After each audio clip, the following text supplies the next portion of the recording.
once again, this time, my friends, for another meet and greet. We're Southern Fried and nationwide, so hang on to your seat. Look around, here's what I found. I guess you'll never know what you'll see on the Southern Fried Podcast Show. Yeehaw. I love that. Yeah, we had a good friend do that for us, and yes, my ugly brother-in-law. Well, friend for me, brother-in-law for him.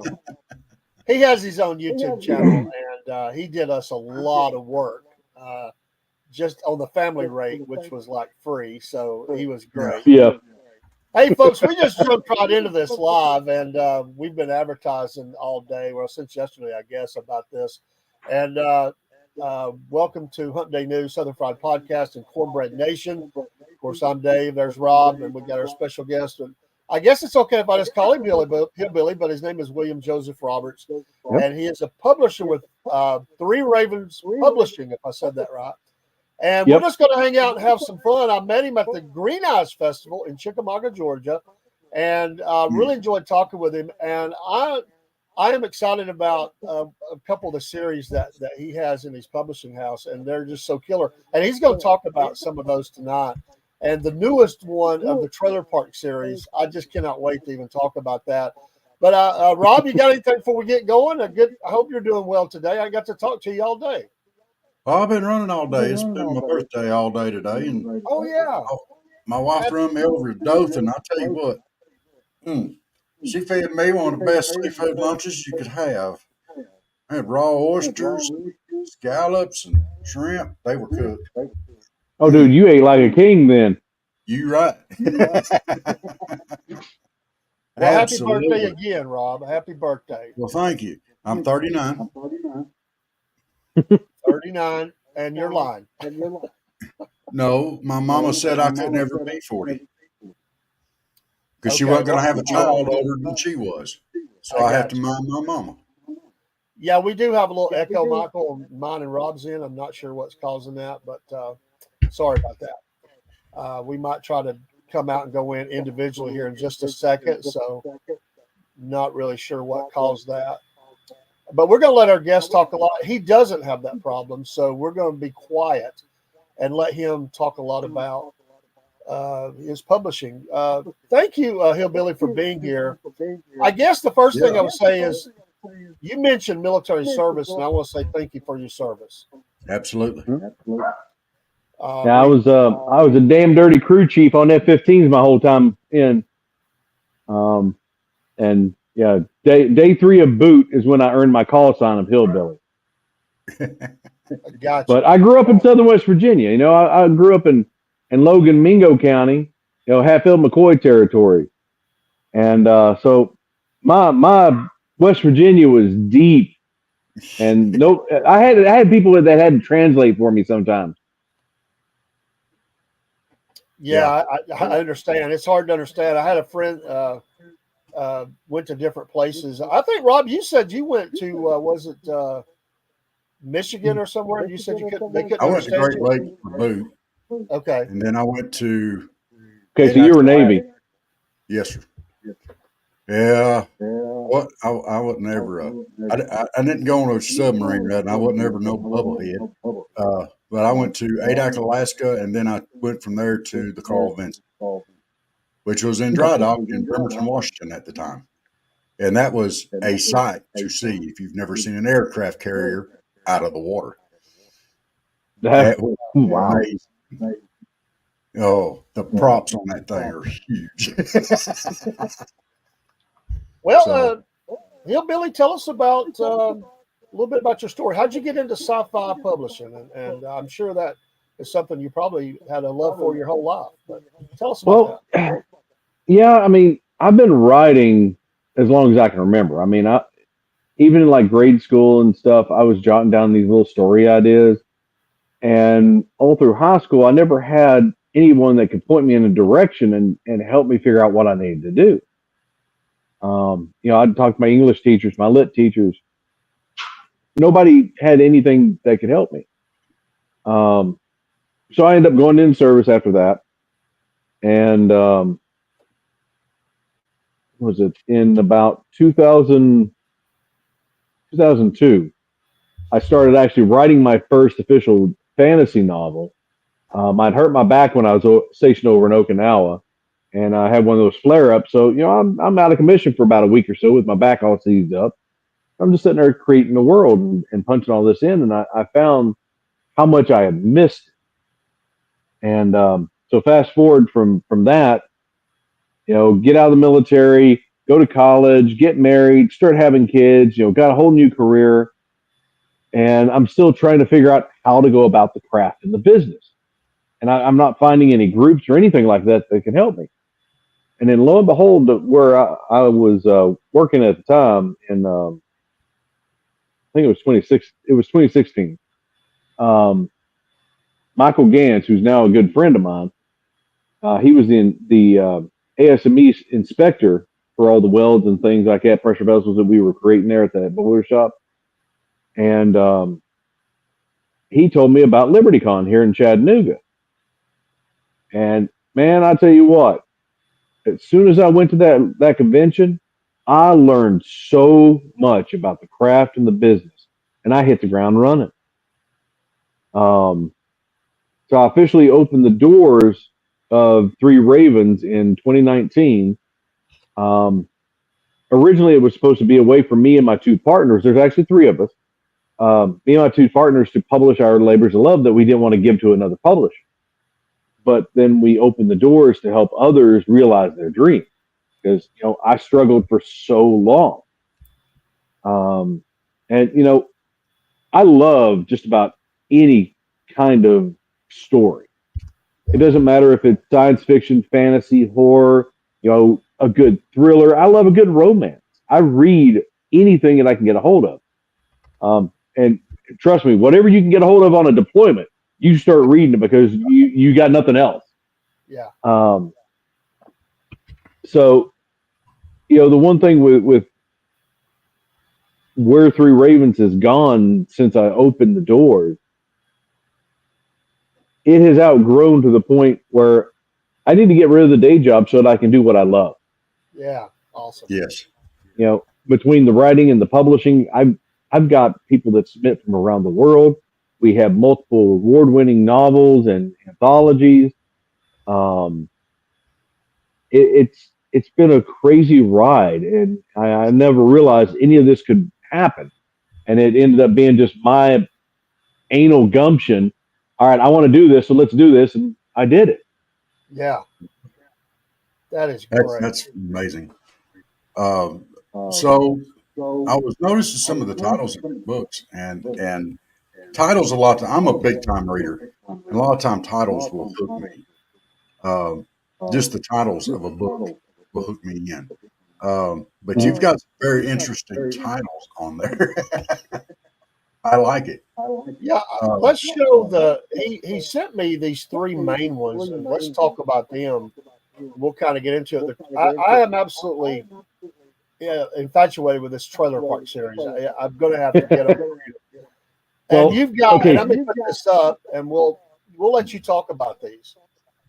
So the trailer park series, it started with, I was in the kitchen doing dishes, and my buddy Chris Woods was over here, and it just hit me in the back of the head. It's like, it came from the trailer park. I don't care if we make money on it. It's going to be stupid fun. Creature feature, B-rate comedy horror, like Bubba Hotep, Army of Darkness, Tucker and Dale versus Evil, that kind of stuff. And so we did the first one, and it was a smash hit. And I ended up actually getting an Emmy award-winning actor from Hollywood to do the opening essay for me. He did this Vincent Price style opening. And that was just absolutely beautiful. But it's one of our most popular series. Just people love it, and the thing that I keep coming back to is it's fun. There's nothing serious about it. You're using, the authors are using all these different tropes that are known throughout redneck comedy, basically, and it's stuff that people recognize. They don't have to think about it, and they can just enjoy the ride of the story. And let's see, we have it in ebook, print, and if it's not in audio yet, like volume 4 that's dropping on Halloween, I've got to get the audio done on it. But the others are in audio already. So yeah, it's just fun, and people have enjoyed it. Now the other two that you had up there. Quick, Oh, I'm sorry. I was just going to show some of the other trailer park artwork here, and so there's what is there 4 now or 5 in that series? There's officially, actually, yeah, there's officially 5. You don't have volume 3 up there, because we had enough good submissions on volume 3 that we did a 3.5, which is the one with the outhouse. Yes. So yeah, and there's going to be a double wide edition we're going to release on April Fools. I love it. I love it. It's 25,000 word novellas basically instead of short stories. Now the other two that you got up there, Monkey Bones is a horror thriller. It's more short novel than long novel, but it was a really damn good story. It puts some chills on you. And there's a lot of Eastern European tropes that get thrown into it that just, I loved it because I like all the tales of Baba Yaga and stuff out of the Block countries, all the old folklores and stuff. Yeah. And then Space Pew Pew, it is just as cheesy B-rate as it sounds. It is Spaceballs, Ice Pirates, tied in with a little bit of Guardians of the Galaxy, and it's a fun romp through the universe. And it's gotta be good, it's gotta be great. I stopped drinking anything after the first 3 times of trying to spew coffee on the screen when I was doing my edit run. And I'm a slow reader to start with. I'm dyslexic and I'm ADHD, so it's hard for me to keep on track and stay where I need to be. I read that thing in like a day. Wow. It hooks you and just takes you on that ride, and you just want to see what the next screwed up thing's going to happen. Amen. That's great, though. Yeah, Rob, I walk up to his booth he has there at Green Eyes Festival, and the reason I stopped was he's actually got books on display. I like to hold a book. I'm fine with the electronic, but he actually had books, and I thought, oh, I'm going to like this guy right off the bat. And he was just great. You were so kind, and I appreciate you giving me the time. And I hope you did well there. I don't know how that event ended. I had to leave early. Yeah, we actually did really good there. Awesome. I'm really hoping that we can set up a booth there next year and just interview people about the different things and maybe sell a few things just since we're going to be there. But I'm glad it did well because, and my niece was there doing photography, but I wouldn't have met you if it hadn't been for that festival probably. So it's so cool. But, and just the connections you make. You mentioned about, I think you told me that day you'd been in Seattle doing a show there recently. Yeah. I was invited out to Seattle to the Northwest or Pacific Northwest Writers Association conference. Me and the wife were out there taking pitches. We were teaching. What was it? We did 3 classes. Yeah, we taught 3 classes to the baby authors. Author Math 101. We did 1 panel on horror and what makes good horror, things like that. And we had a lot of really good discussions with people there. And the thing that I found weird was no one knew who we were. Because in Southern fandom over on this side, all the different conferences we go to, everybody knows who I am. They already know who Hillbilly and 3 Ravens are. Out there, it was a whole new ball game. It's like, ooh, okay, fresh meat. So that was an interesting experience, but we got to meet agents, we got to meet editors from some of the big houses like Tor. Got to hang out with Matt and talk to him and learn some of the stuff from traditional publishing side of things. So that was really cool. And networking is, a good chunk of this kind of business, who you know can get you into a gig and land you something that you wouldn't have otherwise. Um, I've been blessed with the connections I've made going to these different um, conferences and speaking and stuff like that. It's at the point where like, do you know the Dune movies that have recently come out? I think so. Rob, are you familiar? Well, okay, so when after Frank Herbert passed away, um, the job to finish the novels was passed on to Kevin J. Anderson, and he was a big Dune fan from the get go. So that was one of those oh my dear God gigs that he landed because of his reputation and that networking that he had done previously. Well, on that Trailer Park 3.5, the one with the outhouse on it, I was like, hey, Kevin, I don't have an anchor author. You got anything laying around for this? So he sends me a story that he had for his Dan Shambles series. He's a zombie PI. And it's just like, this is freaking cool. Jonathan Mayberry, he's, multi New York Times bestseller. His Joe Ledger series just got optioned for, I think it was Netflix optioned it. And he sent me 3 short stories because he had a little break. He's like, hey, Hillbilly, what do you need? Like, I could use this, and this. And he sent me 3 short stories. And one of them is in the Trailer Park 4 that's coming out at the end of the month. So, it's wow. It's amazing what networking and getting to know people can do. It just opens doors. Yeah. And I think your artwork is awesome. I mean, tell us a little bit about that. Those just jump off the page at you. To me, I mean, I just think the artwork is awesome. The other trailer parks, the first 3 that you had on that one page, yes. They were done by Dawn Spears. She is an artist over in England. I think she's actually up near the Scottish border. And she has done all the trailer parks up until this last one for 4 because she ended up having to go back to work. She didn't have time to do 4. So I reached out to a good friend of mine, Melissa Gay, and she has some amazing artwork. And she hand painted that zombie Elvis. And then, did the digital render and all that of it. But it's a big panel, so it's a wraparound for the whole book. And you got like a tiki torch and some more beach on the backside of it.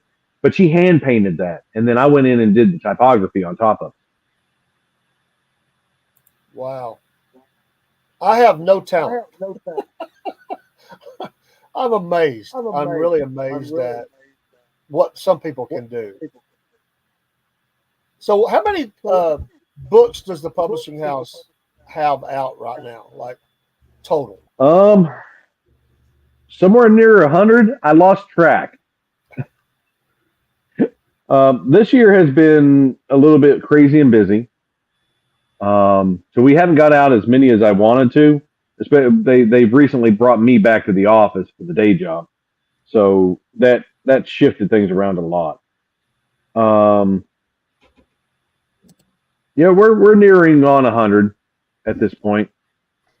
Wow, that's a lot. And there's a lot of anthologies in there. Which, if you don't know what an anthology is, it's a collection of short stories. Yeah. And we've got a whole bunch of novels. I've got a licensing contract with Steve Jackson Games, and we're doing fiction in his Car Wars universe. The game originally released in 1980, and it's a light post-apoc. So think Death Race 2000, Mad Max-ish kind of feel and vibe, but it's not as bad as that. Out in the wastelands between the city-states, things can get bad, but in the cities, things are still kind of like modern day. Nobody goes hungry because algae is cheap, and so we started writing fiction in that universe. I've actually got to finish knocking out the next one in my trilogy for that Dead Man's Run series. And I'm hoping to have the next Star Wars novel out before December. It just depends on when I can get the artwork in. But after that, we've got our Joint Task Force 13 universe. It's mixed military units dealing with supernatural threats on the battlefield and winning with overwhelming force. The funny thing with that series is everyone that's wrote in it is a veteran or currently still enlisted or an officer. My wife is the only one that has wrote something in that universe that has not been military. And she used some of my characters from my novel in the universe and did a little side tangent story just as a filler piece. But yeah, and it's good fun. I mean, we've got 2 anthologies, and then we got Widowmakers, which is mine. It's set in World War II, like 2 weeks after the Normandy invasion.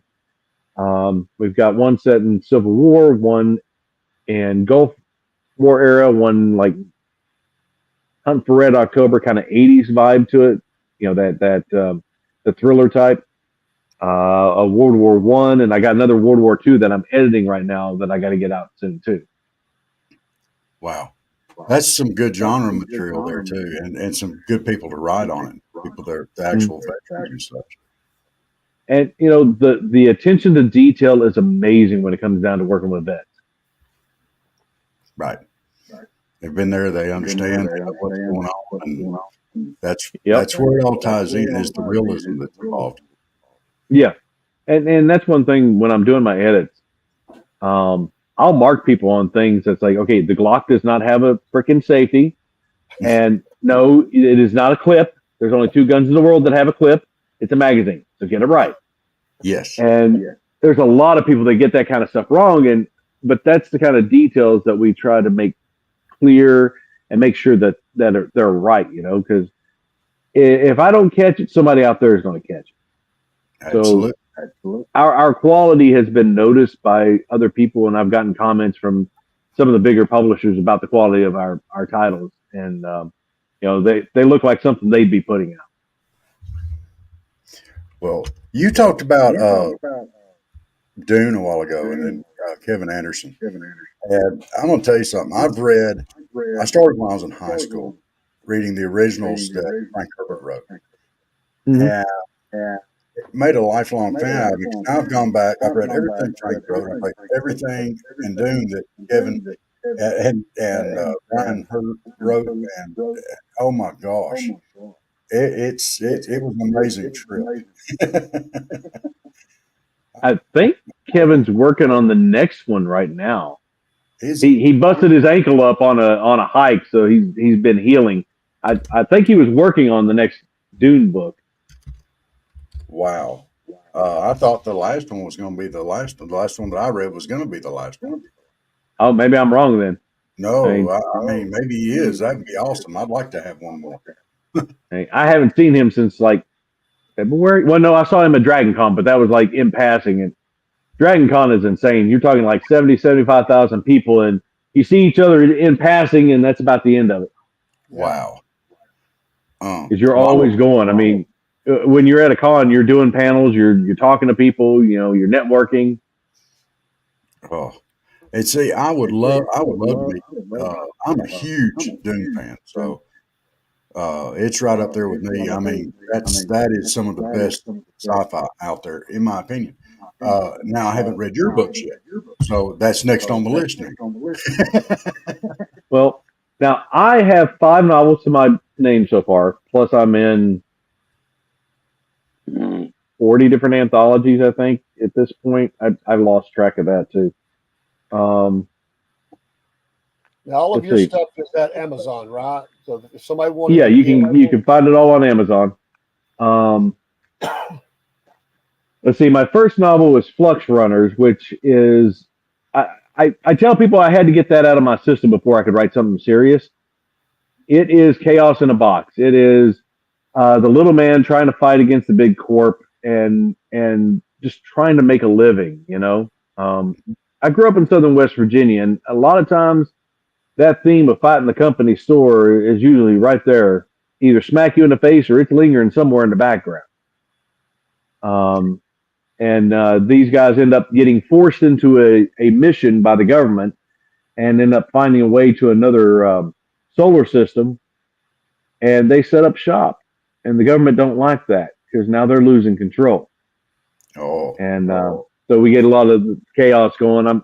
I've got to go back and edit book 1, and as soon as I get it edited, it's I'm banging out the next 5 so I can complete that main series. okay. Then Widowmakers, which is the first novel in the JTF series. How long does it usually take you to edit a book? It depends on what it is. Depends on what the quality is. I mean, if it's one of mine, I mean, I'll end up finishing an edit run in a day or two because I do a lot of self-editing already as I'm going. And if I've stopped, then I'll go back a paragraph or 2 and I'll clean up whatever I see right there and then keep on trucking. But I'll get eyes off of a piece for about a week at least, pass it off to the wife or a couple other people, let them bleed on it. Then I'll go back through and do my next run with fresher eyes, fixing what they found, but also fixing anything else that I find. Yeah. And then usually it's ready for print. And how do you find do you have to have a quiet place you're doing that, or can you work with all the kids playing? And I imagine you've got to really concentrate when you're doing something like that. You do. And I get up at 0400 in the morning. My time was 04 to 06, and then I'd go to work. Now I'm clocking, or I'm getting ready at about 5 o'clock and then heading into the office. So that shifted things around. Anytime I can get some quiet time, I'll disappear down to like Pie Slingers or something like that. I'll come out here to the shop. The kids are all rambunctious, playing video games, yelling and screaming. So I'm in the shop for this. But it's okay because it's quiet. I can turn the tunes on. I got the box back here that I can sit and look at if I need to think. My other girl, she's getting some work done on her. The electrical was a little screwed up, and I didn't have time to work on her. Yeah. And you're a Chickamauga guy, right? I saw that on. Yeah. You mentioned that. I didn't know that when I talked to you. I thought you had traveled into the thing or from Tennessee or something. I didn't know you were a Chickamauga No, guy. I'm right here in Chickamauga at the edge of town, basically. Awesome. I have done so many things down in that area, and I don't think our paths are ever crossed, but that is so cool. I did not know that. So you didn't have to travel far for the Greenhouse Festival. Oh, no, it was nice, man. 5 minutes down the road. And, out of all the cons that I've done where we've had a table set up, oh, hold on. I got an alarm. This is the Greenhouse was the first one that I've really made some profit at. Yeah. Going to these book conferences, you're selling against all these other booksellers, and you're lucky if you break even at one of those. Yeah. So it was nice to turn a profit for a change. It's like, okay, cool. I can get her some inventory, make mama happy. We're all golden. That's cool. That is awesome. I'm glad you did well at it. So being from Chickamauga, and I've been to Chickamauga, I actually worked in Chickamauga at one point in time. It's a very small town. Mm-hmm.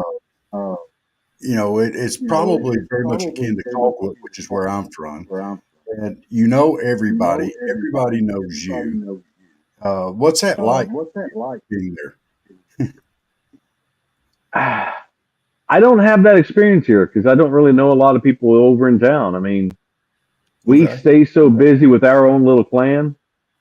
And, with the publishing and all that, we don't get to get out much. I mean, I was lucky that I found out about the Greenhouse Festival because one of my authors was like, hey, let's go do this thing. And it's like, okay, cool. I hardly ever find out when something's happening until it's like, oh, it's happening today. Great. Okay, there's the banner. I saw nothing online.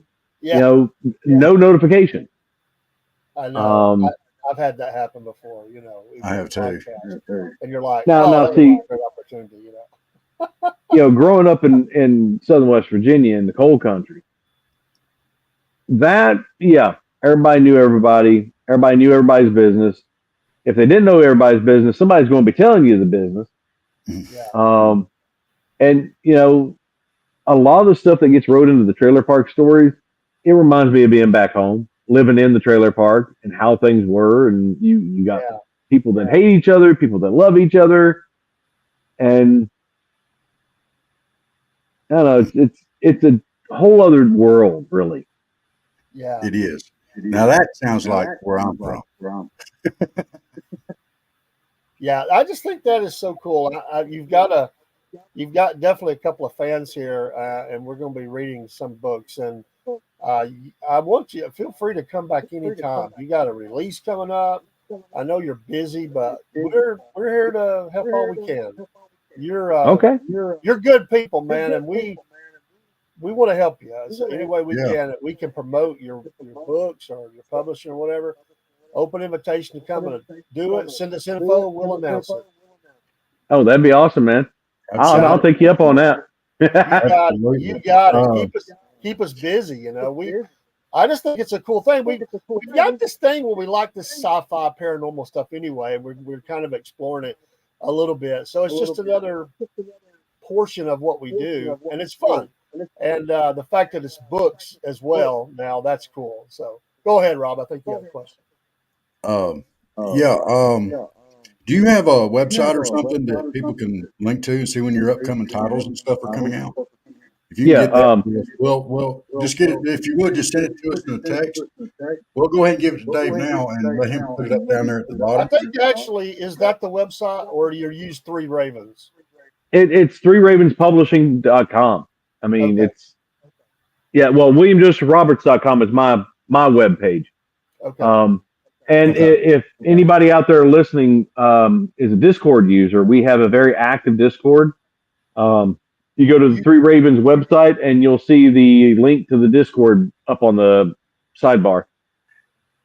Awesome. It is very active. I joined it, and I have been listening to the conversation or watching the conversation all day. I've been you will mute. You'll mute it really quick because it just pings all day long. Wow. It does. It does. They're talking about a little bit of everything. It was cool though. And it's a great community, and it's like I don't care if I don't or if I've published you or not. The server is there as a community to help authors learn and grow, to share information between each other, and just get that camaraderie. Yes. There's too much bad out there, Yeah. and we've tried to make a good safe space so that people can come in, they can get critiques, they can get some feedback. And there's been a few that we've had to boot here and there over the last couple of years, but not really many. Yeah. People come in knowing that this is my server. I will beat you down if you start screwing with any of my people. That's just what hillbillies do. And it's been a good experience for most people. Yeah, we have one. We're just now getting started with it. It'll become more and more a part of what we do. So I love it. Do you have anywhere you're going to be in the near future, or anywhere where you headed next that people could come see you? Because we have people listening from all over. So local, far away, it doesn't matter. Well, right now the only conventions I've got slated is Chattacon in January. That's going to be here in Chattanooga. And then LibertyCon in here in Chattanooga in June, but that one's already sold out. You'd have to get on the wait list to go to that. Oh wow! Wow. Yeah, they sell out in like 14 minutes. Good Lord, I didn't know that. Yep, that one is tough to get into anymore. And No, where is the Chattacon going to be? Is it the convention center? Is that where it's held at? LibertyCon will be at the convention center, and Chattacon will probably be at the it's down off of Broad. I can't remember the name of the hotel. We'll look it up. Yeah, I'd love to come to that. So that's cool. Thanks Doubletree. So it's in the Doubletree. I got Doubletree. Okay. Anything else we didn't cover that you want to cover? Feel free, man. We're just hanging out tonight, but we don't want to hold you. I know you're busy and you got a lot going on. We appreciate all the time you've given us, and feel free to stay if you want. But I do want to give you that option to get out if you need to. But share anything else you'd like to share. It's your time. Well, I might cut out here in a minute just because I ain't ate dinner yet. Yeah. We've got a bunch of different open call anthologies. So if there's any authors out there that would like to try their hand at something, look at the website for Three Ravens, look at the open calls page, and you'll see that, there's different themes and stuff, and you can try to submit something. I haven't posted the rules of engagement for Trailer Park 5 yet, but they're going to go up there soon.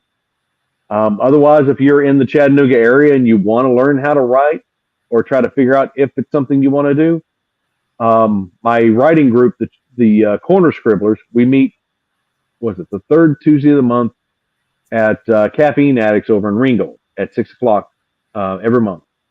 I think the next one is November 19th. I think I'd have to look at the calendar and be sure, but you can always ping me and get information. Awesome, man. Awesome. We'll be in touch, and we mean what we say. If we can help you in any way, please. We just want to partner that way and help you. I love the connection. I love what you're doing, and you're just good people. I'm so happy we've made the connection. Rob, go ahead. I think you had something. I have a question for you. Dave and I are working on spreading out throughout the state. If you had a real good, successful day at Green Eyes, would you like information on some of the other local festivals throughout the state? Yeah. Information is information, man. If I can wing something, sure. We probably find out pretty quick, and we can shoot it to you. One that Dave and I are going to is the Nat Festival. The Nat Festival? Yes. Yeah. So that's going to be in May, but there's festivals and little things like that all over the state all the time.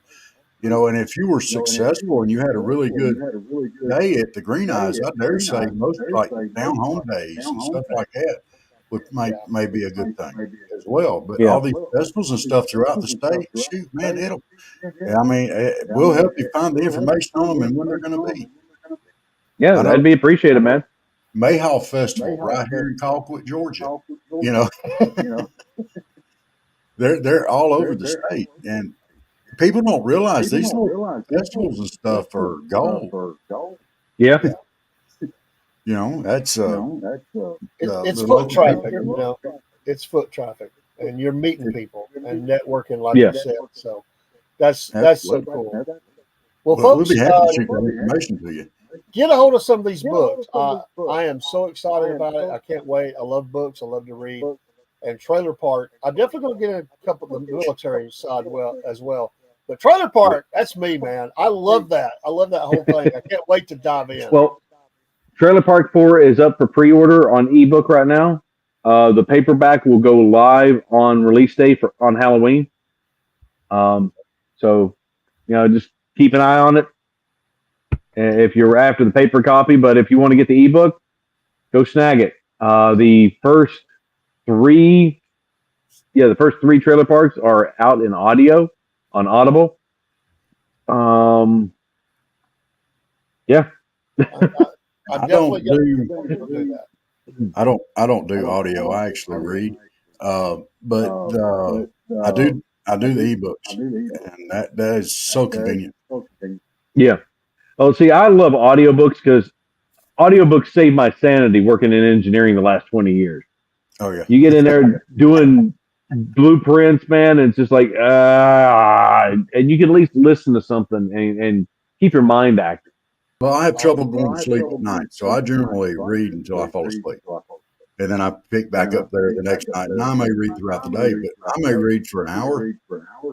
I may read for 2 hours. It's just whenever I doze off. So. Yeah. Yeah, one of those guys. So. Well, thanks, Hillbilly. We'll let you get out here. I know you said you haven't eaten yet, and that's important. Man's got to eat. And we'll be in touch soon. Thanks so much for coming on, man.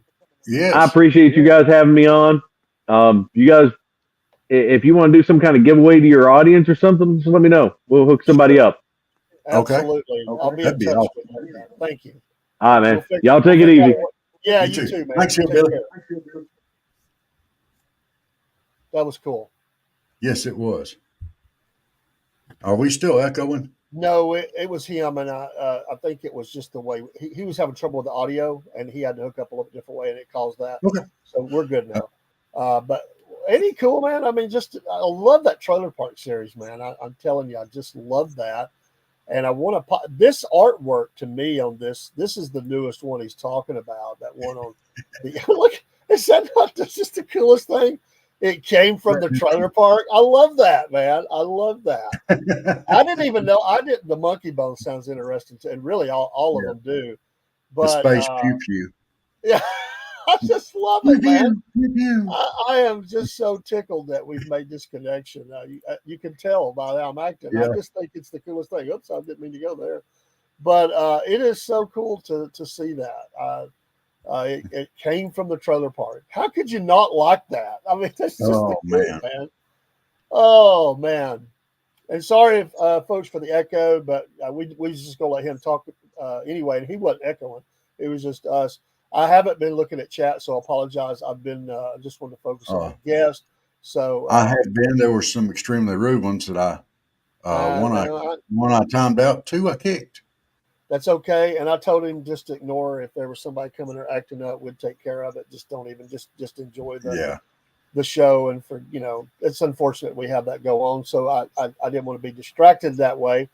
But let's take a quick break, I guess, and then we'll just keep trucking on. I mean, it's a Hump Day News Live here on Wednesday night, and we'll get into whatever we get into. All right. I need a few minutes if you would handle that, and I need just a few minutes. Did you see I got my vote thing on? I love it. I don't know if you saw the video. Cook voted today. We uploaded I put a video online, but I haven't posted it up yet. Okay. We got in late. Cook made two. One, I guess, headed there, and one leaving.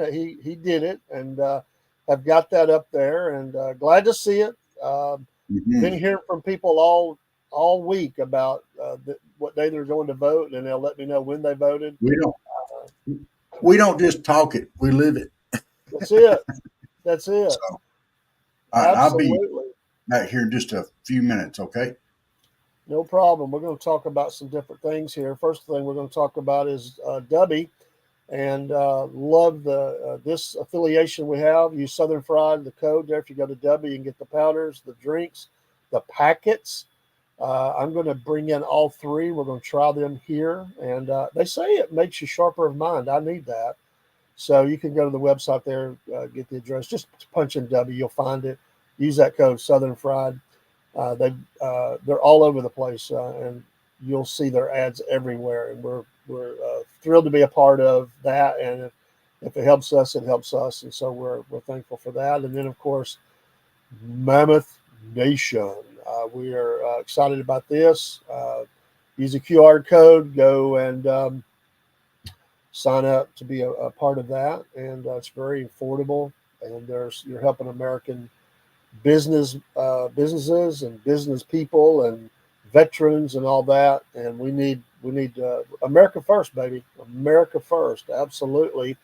Then I'll show the other card here, which has the QR codes for our donations for PayPal and Venmo.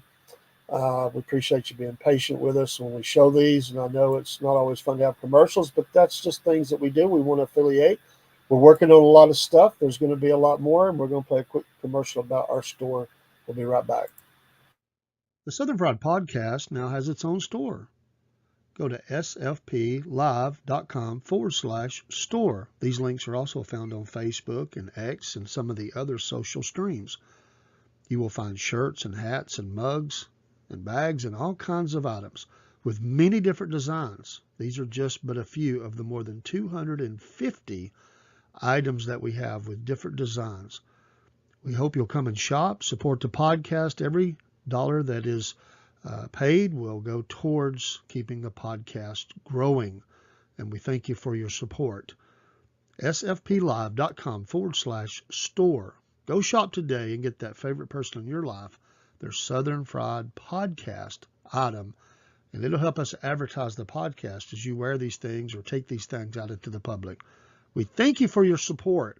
If you have any questions, email us at southernfriedpodcast@yahoo.com. We'll be glad to answer. We're running some specials as well, 20, 25, and even 30% off in some cases. This will eliminate the mailing charges for sure. So go to sfplive.com/store for your Southern Fried Podcast items today. Remember, Christmas is just around the corner. Thank you. Hey, here at the Southern Fried Podcast, we've got a new morning show. Well, it's actually the same show, but we added a day. We're now on Monday, Wednesday, and Friday, starting at 6 a.m., and we go till about 7, maybe a little after if we're having a really good show and we just want to keep it going for a few minutes, but it's usually about 6 to 7. We hope you join us. And as our tagline says, nobody really wants to get up, but since you're up, grab a cup of coffee and join us. Hopefully we can get you started on your day talking about a little bit of sports or news, have a little laughter. Everybody needs that in the morning along with that caffeine. And hey, we're trying to get you awake. You might be trying to get us awake. So join the chat. Let us know what's going on. Sometimes our best programs are from the chats that people tell us some things that are going on or remind us of some things or correct us on some things. Hey, all the above. We hope you join us on the Southern Fried Podcast morning show, Monday, Wednesdays, and Fridays. Have a great day in Dixie, and God bless.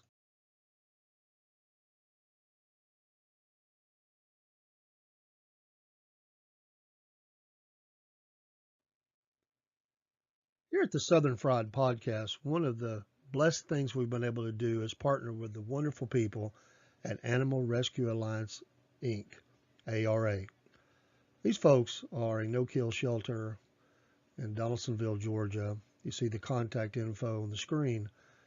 And these folks would love to have you come adopt a dog or a cat. They have folks that come from all over the United States, not just the state of Georgia. They're great folks. It's been a wonderful partnership between Southern Fried Podcast and ARA. And we've been blessed to meet some of the folks that have adopted animals from ARA. Also, we've been able to encourage people to donate and volunteer. They encourage volunteers that are in the area, and they're just wonderful people. We'd love for you to contact them, meet them too, go on their website, see some of the animals, and we know you'll want to partner with them too by taking a dog or a cat to their forever home. Join with us, the Southern Fried Podcast, in support of this great work of the Animal Rescue Alliance, Inc., ARA. We know you'll be happy you did. I know we are. And we're back, or I will be in a second. You can't see me, but I am back. And we'll get this overlay off the screen, and I'll be back. Robbie will be back in just a minute. It was a very busy day. I had a lot of training and stuff going on through the day. And wow, sorry about the announcement of the storm in the chat. I'm thankful that I'm not in any of that. It is Hump Day, and we're halfway through the week. Elections are heating up. Some of the things that were going on. I've watched some shorts of certain people talking about different things, and it's really amazing as election day gets closer. It's really amazing. I guess I would say you would think that Kamala's team they just don't seem to be with it. I mean, she looks really tired. Like she took doesn't look happy to be there. I mean, she's getting asked some tough questions. They're serious. She's cutting up and cackling and word salad and all the different things that she says. But she just doesn't look like she wants to be there. She's not building towards anything. And Trump called him out on it like this. She don't even want to be here. I mean, it doesn't look like somebody that's running for president. Biden's words again. They've got a full court press on. They're bringing out every entertainer that they can get to come out. Obama's out there. They've even rolled Michelle out, and she don't usually go out there. Of course, Biden's out there talking about having Trump arrested and everything. The messaging, if I can get it out, is not good. It's not good. Of course, others might disagree, but honestly, our town halls and press conferences or whatever, which are few, they just sound bad. They sound tired and lame and like people don't even look like they're really wanting to be there. I mean, in some of the cases I've seen, it just it doesn't look good. It doesn't look like somebody that's really building towards a finish line here. That's my opinion. Mhm. That's David's opinion. I'm not speaking for Robert, but I would say it just doesn't feel right. It's not saying she won't. Not saying she's not couldn't win or anything. Get a lot of votes. It just seems to be. It just doesn't seem to be right. And I know that campaigns can be, which hers has not been because she just came in. Sally come lately, but Yeah. campaigns are grueling, and it is grueling. It's there's no rest for the weary in these last days of an election. You're building towards something, and all the interviews you got to do, all the travel you got to do. It's constant, and she just doesn't seem like she's really into it. Doesn't No. have anything new to say. I mean, it's just the same old stuff. And see, Very, very strange. I have some scary thoughts about this. Okay, she's not even. It doesn't even seem like she's trying to me, Dave. It I really. agree. And here's something that maybe I don't know for sure, but it may be a reason why. Um, and this is coming off Fox, but the Texas Attorney General is suing the Biden Harris administration for not being able to verify voters. Um, they have potentially, it says it needs to verify the citizenship of 450,000 potentially ineligible voters. Now, these are people that aren't there. This is in Texas, and they're not using a Yeah. Texas driver license or state ID to vote. How do you verify? You know, it's not hard. They keep saying that this is, bad for the country, that it's racist, that it's this, that it's that. But how hard is it to get a driver's license or a state issued ID?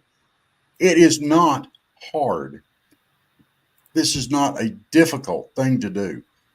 So you have 450,000 people in Texas that aren't using a valid state ID or driver's license to vote.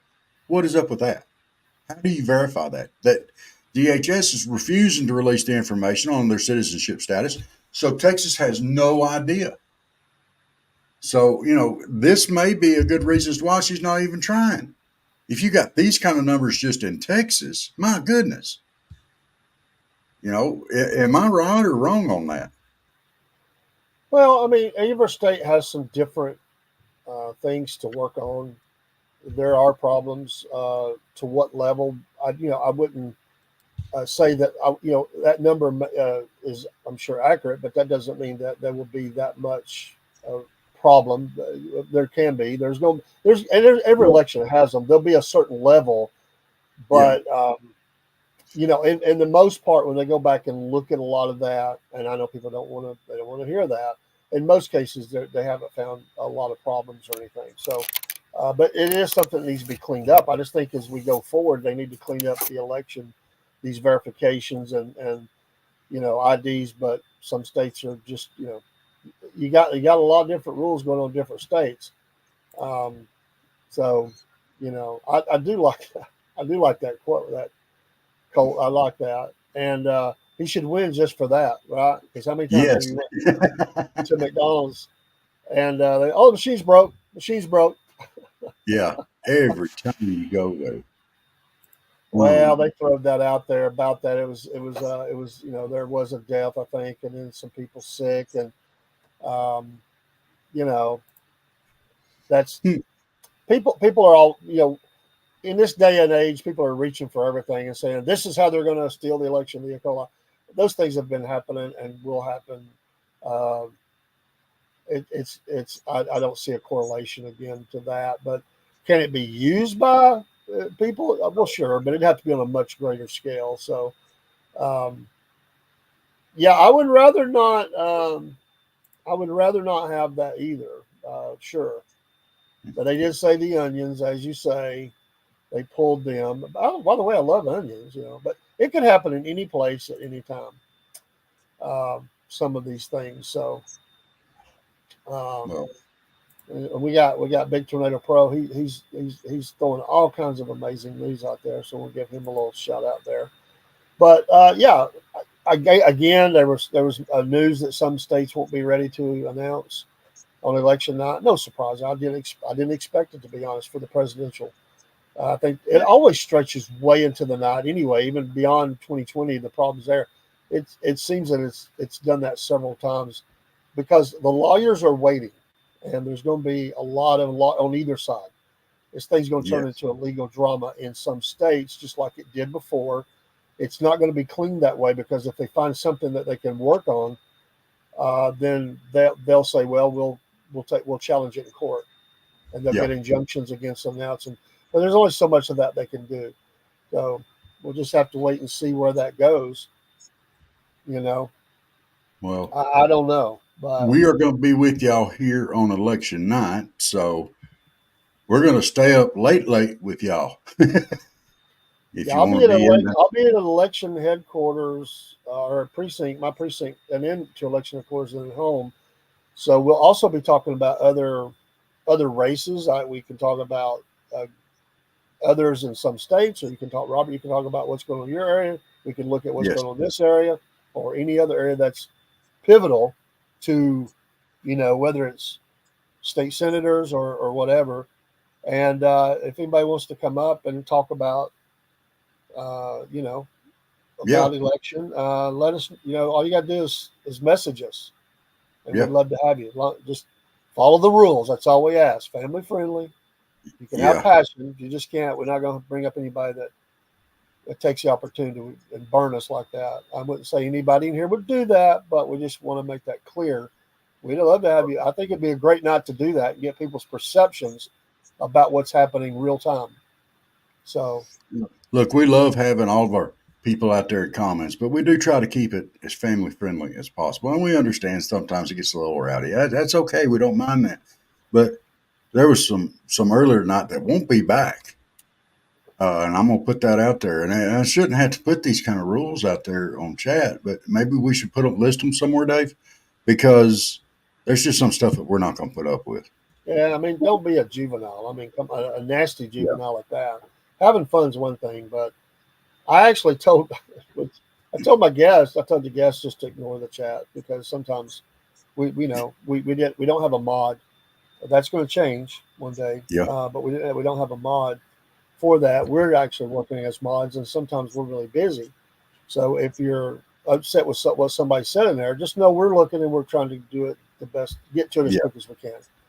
But when we have a guest, we have a guest. So, Yeah. but Colt, you're absolutely right. I hope we do know the winner the same day, not a week later. I'm not putting much money on that. I wouldn't bet on it, but that's you would think in this day and age they're using the voting machines and stuff like that. And I know they have to check and they have to turn everything in, but you would hopefully wish that they could get it out the same day.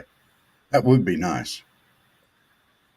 by the way, for those that didn't hear in the beginning or didn't hear this morning, it is Robert's birthday. Happy Oh, birthday again. yeah, this is going to be my last one. I just don't want any more of these things. They just make me older. Although I did have a absolutely wonderful day, thanks to my wonderful wife. We spent the whole day together, and we just had a wonderful, wonderful day. Uh, Thank you, Cole. Yeah. In case y'all didn't hear, Birthday. we went out to eat for lunch today. Yeah, you're And cool, Michael. We it's a place I've understand. never been. Huh? You what, Dave? I was talking to Michael. Go ahead. Oh, but it was a brand new place that I've never been to before, and it's over in Dothan. And man, it was good, dude. A dozen raw oysters, had me some scallops, had me some fried scallops, fried shrimp. Oh man, it about killed me. It was good, good, good, good. So, There wasn't much in that I would find good. I'm glad you enjoy those things, but maybe fried shrimp. well, that's right. You don't like seafood. Oh, you wouldn't have done well seeing me eat raw oysters. Not Mm, much. Not much. mm. Well, my wife's a Yeah, I'm not. vegetarian. I'm She not watched me doing suck that. them right out of the shell. Oh my goodness! Ugh, And just for the record out that there, is I'm utterly disgusting. I am 54 today. 54. Just so out there.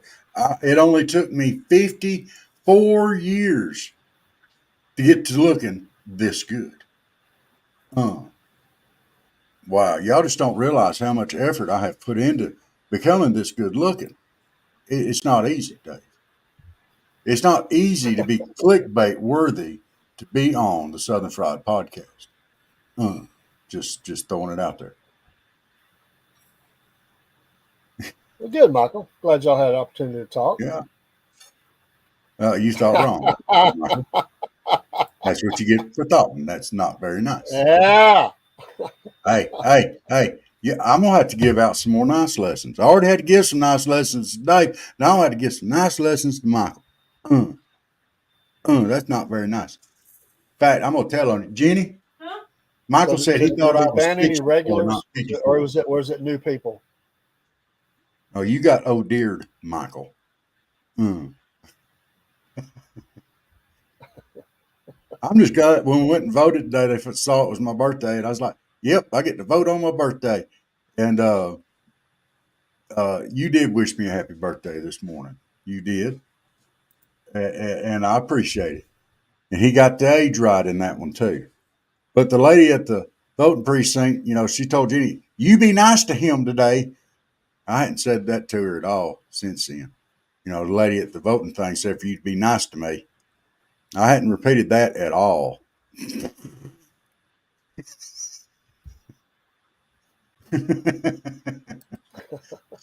There's been several times. Now she told you to be nice to me today. Was But there she a even got, crowd there? huh? There Was was there quite there. a crowd there? Was it busy? It was steady. I mean, this is a very small county, but it was steady. I see there was a few there when we got there, and there was a few more coming in when I left. There was one that had to go back and get their ID, so I felt bad for her because she had to walk. And they were both on canes, and I felt bad and made sure she had her doors open so she could get back in. I don't know who they voting for. Don't care. It ain't none of my business, but it is my business. Be nice to everybody that I meet. So, or as nice as I can. At least be a gentleman and have some manners. Uh, so, all right. Now, you said we had some other stuff we was going over tonight, didn't you?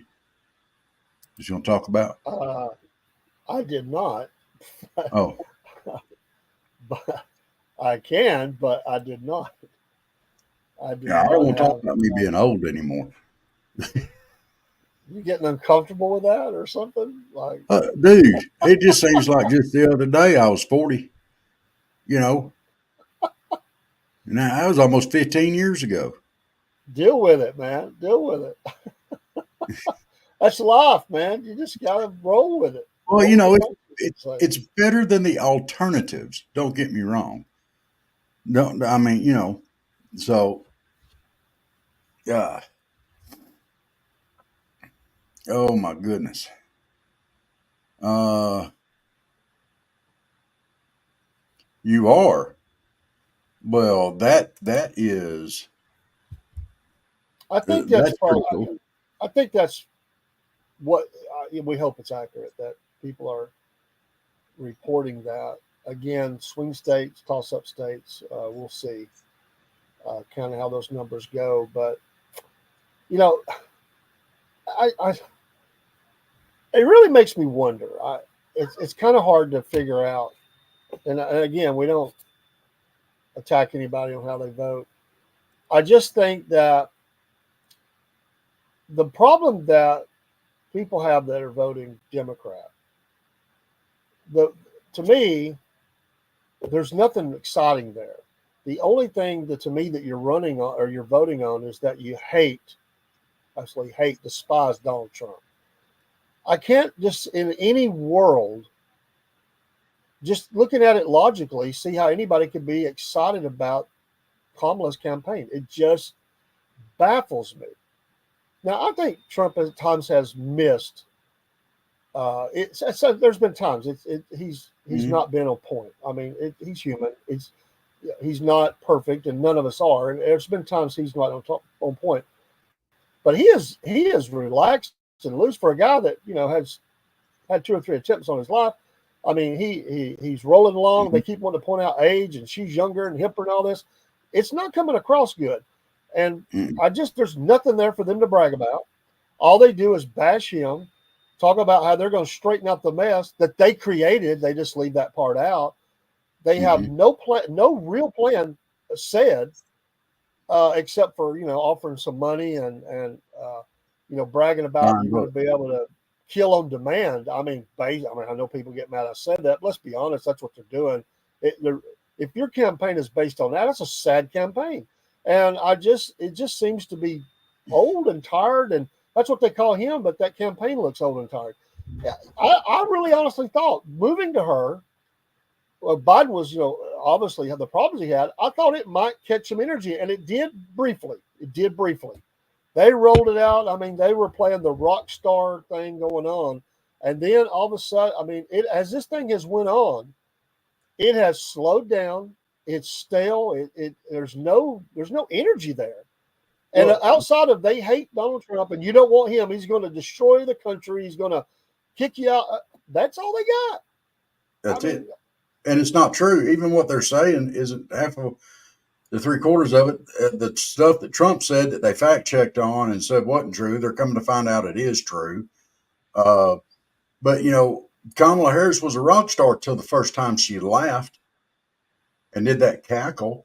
And then she let off, and then every other sentence is, well, I grew up in a middle-class family. I'm from a middle-class family. It seems like that's every other sentence, but she doesn't act like it. I honestly think now that as bad as it was, Biden's campaign had more energy than hers. Yeah. Honestly, do. I think it had more energy. She seems to just anger people in her own party. They're coming out at her own party is coming out and questioning things about the campaign. They're questioning her. They don't like the answers. They're asking her, what is your plan? How are you going to fix this? Your numbers are this. She has no answer. They can't be excited about it. They just can't. It's really amazing. Yeah. Was in Georgia today? Okay. Was there one? I missed it. I'm sorry. It's been my birthday day. I hadn't looked at news all day. I'm just now catching up on everything. Everybody. Rob, I don't know if I am.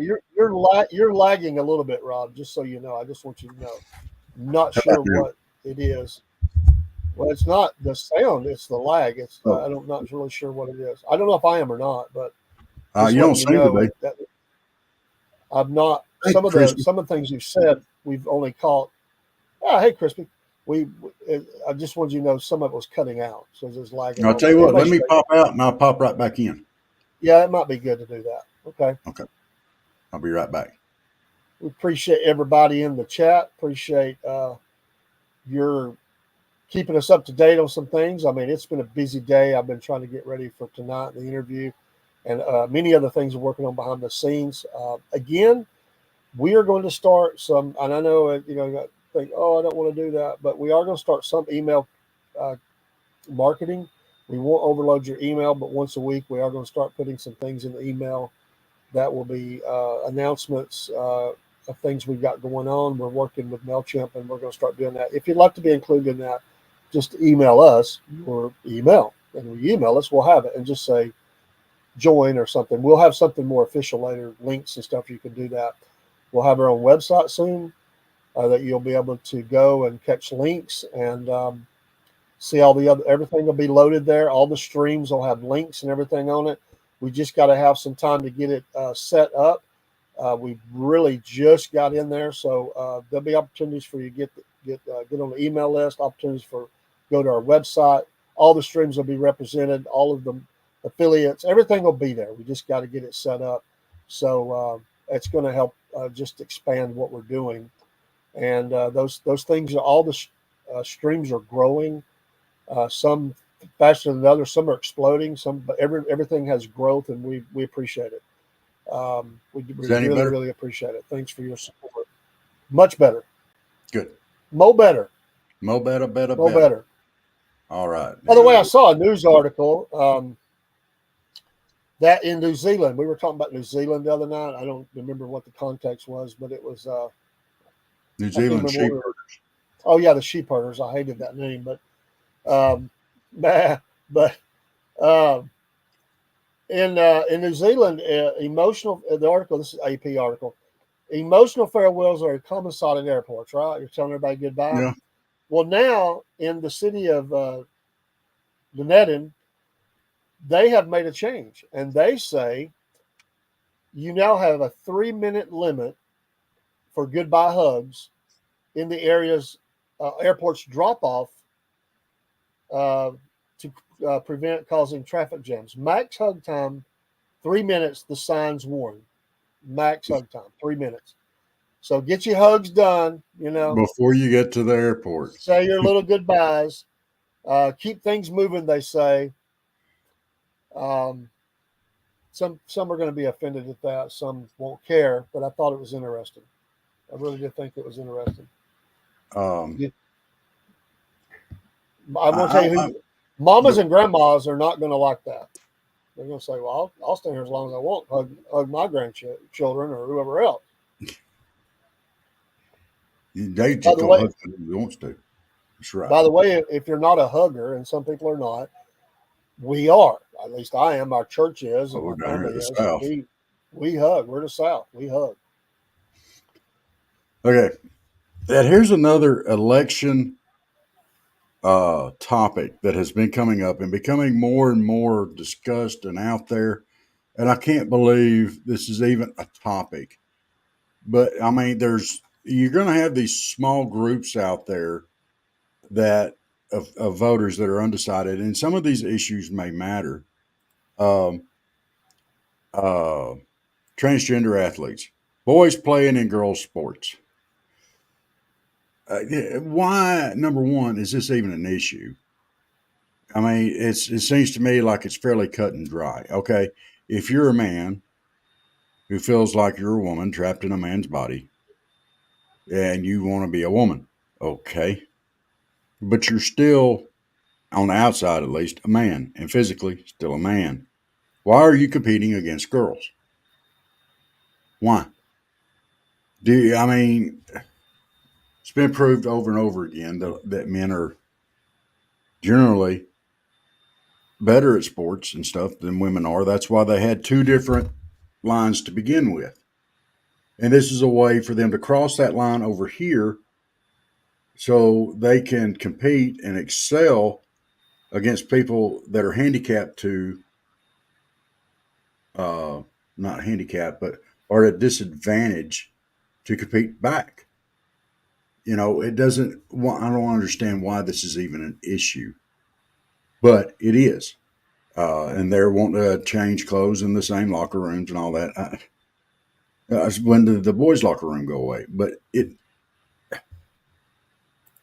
I'm finding this issue to be really, really, really a big, just knuckleheaded nonsense.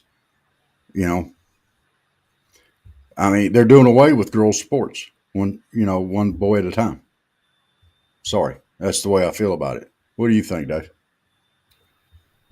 Well, it's although we might look at it one way and have a quick remark about it and say this is really easy. It's really a little more complicated. Not because I agree. I would just say I would clarify that statement you made a little bit.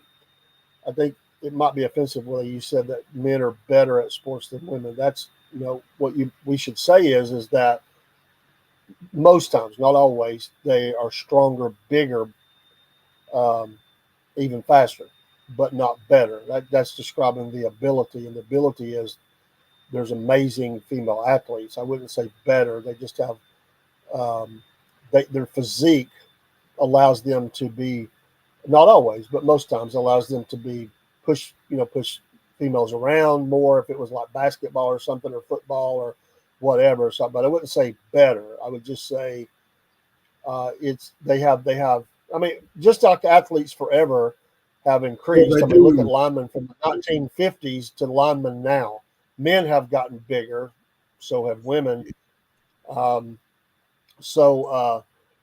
but the problem here, the whole idea is not for them. For those that want this, it has nothing to do with the sports at all. Not one thing. No, nothing. It is all about. It's really probably a threefold thing. One is they know that this is a way to make conservatives look like they don't care about people, that you are not compassionate, that you are closed-minded, that that we're just bad people. That's one way, and they do this all the time. We Yeah, love everybody. You are hateful. You are mean. They're using that as a political point. The yeah, second thing is to destroy the nuclear family. That has been ongoing for over 100 years, at least in this nation. It's just picked up speed, and this is another way. And I don't want to go through all the different ways, but the idea of destroying the traditional family, they're trying to destroy that, whoever they are. It's obvious. And hence why I don't shop at a famous coffee shop, because the owner said, if you are for traditional family, I don't want your business, so I don't go there. I'm not going to name them. Lawyers are standing by. But I will say you can keep your coffee. I'm not wishing you bad things or anything. I just say you told me you didn't want me. I'm not going to go, because I right. believe in traditional family. I believe that's the biblical model, and I'll stand on it. Right. There is also a move in this country, and has been for some time. The seeds of this were planted decades ago to diminish the men, to make them look stupid, and to elevate women in a more of a lead role, front role. And if you look at entertainment world, men are commonly put down, made to look stupid. This has been going on for decades, and that was going on before, but certainly the feminist movement increased that. Uh, and again, just trying to destroy those roles between the differences, to say there is no difference. You can be whatever you want to be. By the way, it's not the two gender argument, Rob. It's not. That's the biggest problem that conservatives need to figure out here. It's not just a male female. They're throwing like more than 30 gender Yeah, at us. So it's much more than just that. But I agree, it shouldn't happen. I'll just say it. I don't want that to happen if my granddaughters are playing sports. I don't want the locker room opened up to them, or a mm. bathroom at a restaurant. We look for ways to make sure that don't happen. I think this is Um, hurtful. This is killing women's sports. It's killing it, because it's not just women participating. If they're going to have a dividing line, there needs to be a dividing line. And this hurts women's sports. You got college teams that are forfeiting because they don't want to play against men. They want to play against women, and the women want to compete against each other. And it's a women's league. So I don't understand. But they're hurting. They're trying to lift everybody up. Okay. Well, we love everybody except for the women that just want to compete in women's sports. We don't love them. We're going to make it as hard on them as possible. Is what it well, seems like they're saying. I get it. The problem is that there, in some cases, there's things happening that's going to limit that or change that. Um, but in some cases, it's not. And unfortunately, it's the new normal. And there are some legal protections there. It's going to. I don't think we're Mm. going to be able to stop it entirely. It's just my opinion. I hope I'm wrong. I hope I you're don't. too. It's just. Well, it's just like Georgia is different than California. Yeah. Colorado is different than Texas. This and in some areas of states, there are more people more into that or for that and not. So um, I, the country is changing, and it's changing quickly. And that's I, one of the reasons why elections are so important. This is our time to choose what we want to be a nation of and for. But it's a choice that we have to make, and everybody has to make their own choice. I'm not telling you what choice to make, but look at the issues and decide. Decide on the issues. Not whether, well, I like so and so better than the other one. Oh, I hate the other one. But look where they stand on the issues. Now, there's a lot of people out there that I don't like, but that I would vote for because of their stand on the issues. Whether I agree with, like them personally, they're not there for us to like and love. They're there to represent us, and that's two different things. well, here's where this is going to go, as I see it.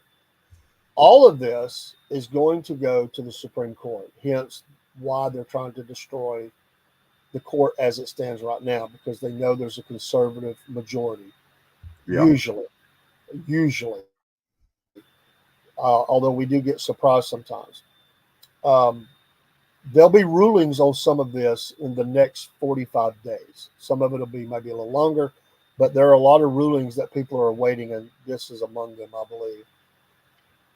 mm, The firestorm will happen if it is ruled in a conservative way.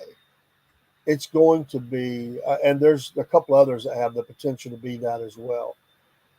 Um, it's gonna real. I mean, there's just going to be they're going to use it to be disruptive and more attacks on the court. You're going to hear more about term limits for Supreme Court, packing the court, age limits, the whole deal. Um, that's going to keep getting drumbeat. Another thing they're doing is continuing to talk about they use democracy in the wrong way. It's on purpose. That they're saying that over and over again. They really want to show that hey, we're patriotic. We're all about democracy. They don't mean democracy in the way we mean it, mm, because America is not a majority rule. That's what they mean by it. If there's enough of us, say, by the way, they've already talked about this, that if the majority rules for Kamala, they don't like the electoral vote. Do away no, with that. If the majority says we want Kamala, by golly, that's democracy. We're not a true democracy. We're a constitutional republic. The problem is our citizenry, for the most part, is ignorant of this fact. And you hear yeah, people talking, just like our guest was talking about the ignorance about, the military knowing how to, talk about a proper piece of a weapon. Other people say these things they've heard in movies or TV. It has an effect. People don't know. They don't know what constitutional republic means. They don't know that we elect people to make decisions for us. That is our vote. We elect them. Then they go make decisions. Everything doesn't come to a majority vote. You elect people to make laws, to change laws or whatever. That's why we have a Congress. Uh, the court is one part of our of our government. It is an important part, but it is one part, one third. I mean, there's two other parts, and um, if the Congress doesn't want, now you'll never get a consensus because they're not the numbers, but the Congress can overrule the court. A lot of people don't know that. Some people think what the court says is absolute, and in most cases it is. But Congress could act, and if something was so egregious, if all of Congress stood together, they could actually overrule the Supreme Court. The Supreme Court does not have total say so. They do right, have a very powerful voice. Again, but the media knows this. The media knows this, but they purposely say things the wrong way to get people mad and fired up to try to bring about change. And all you heard in the campaign from Kamala during the debate was, we're turning the page. It's going to be a new day.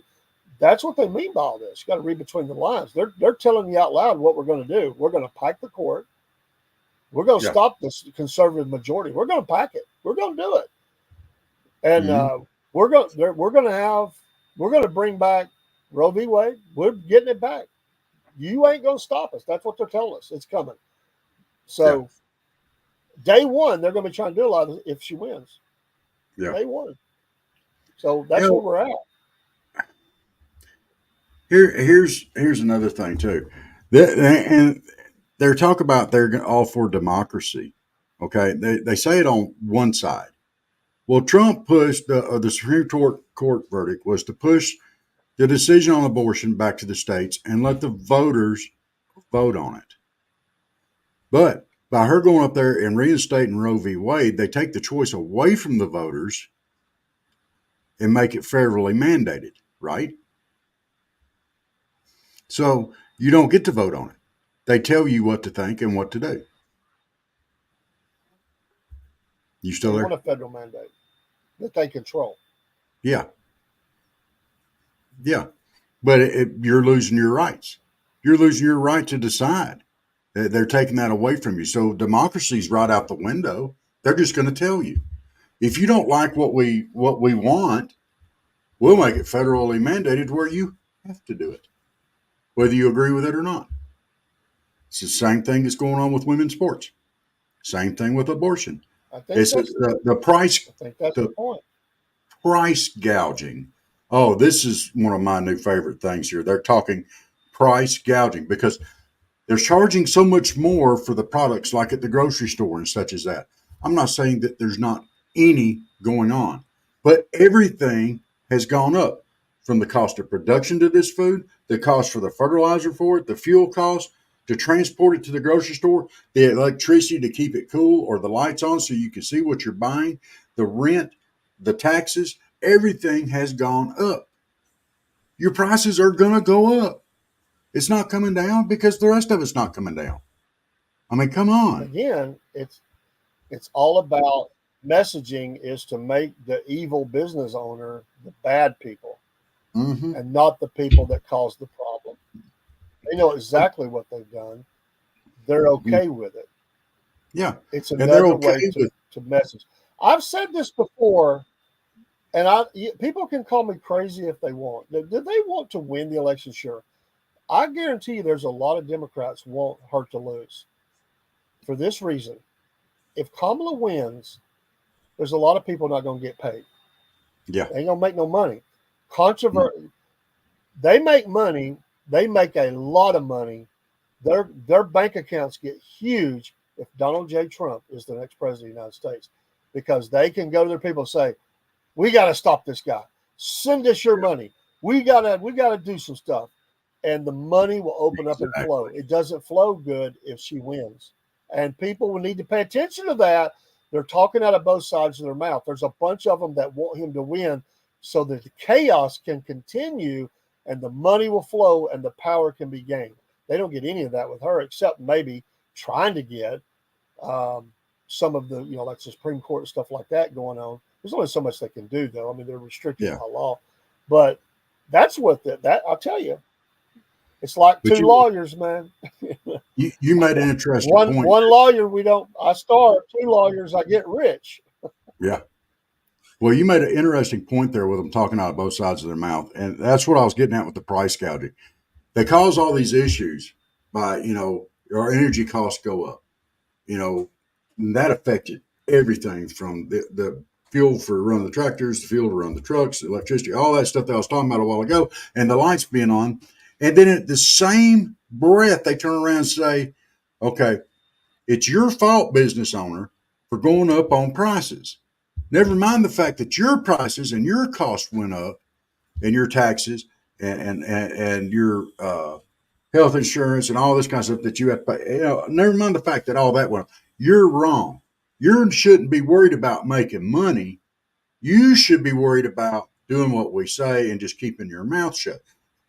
But it comes off of both sides of their mouth. They caused the problem. And then when the business owner tries to adjust to it, then it's their fault.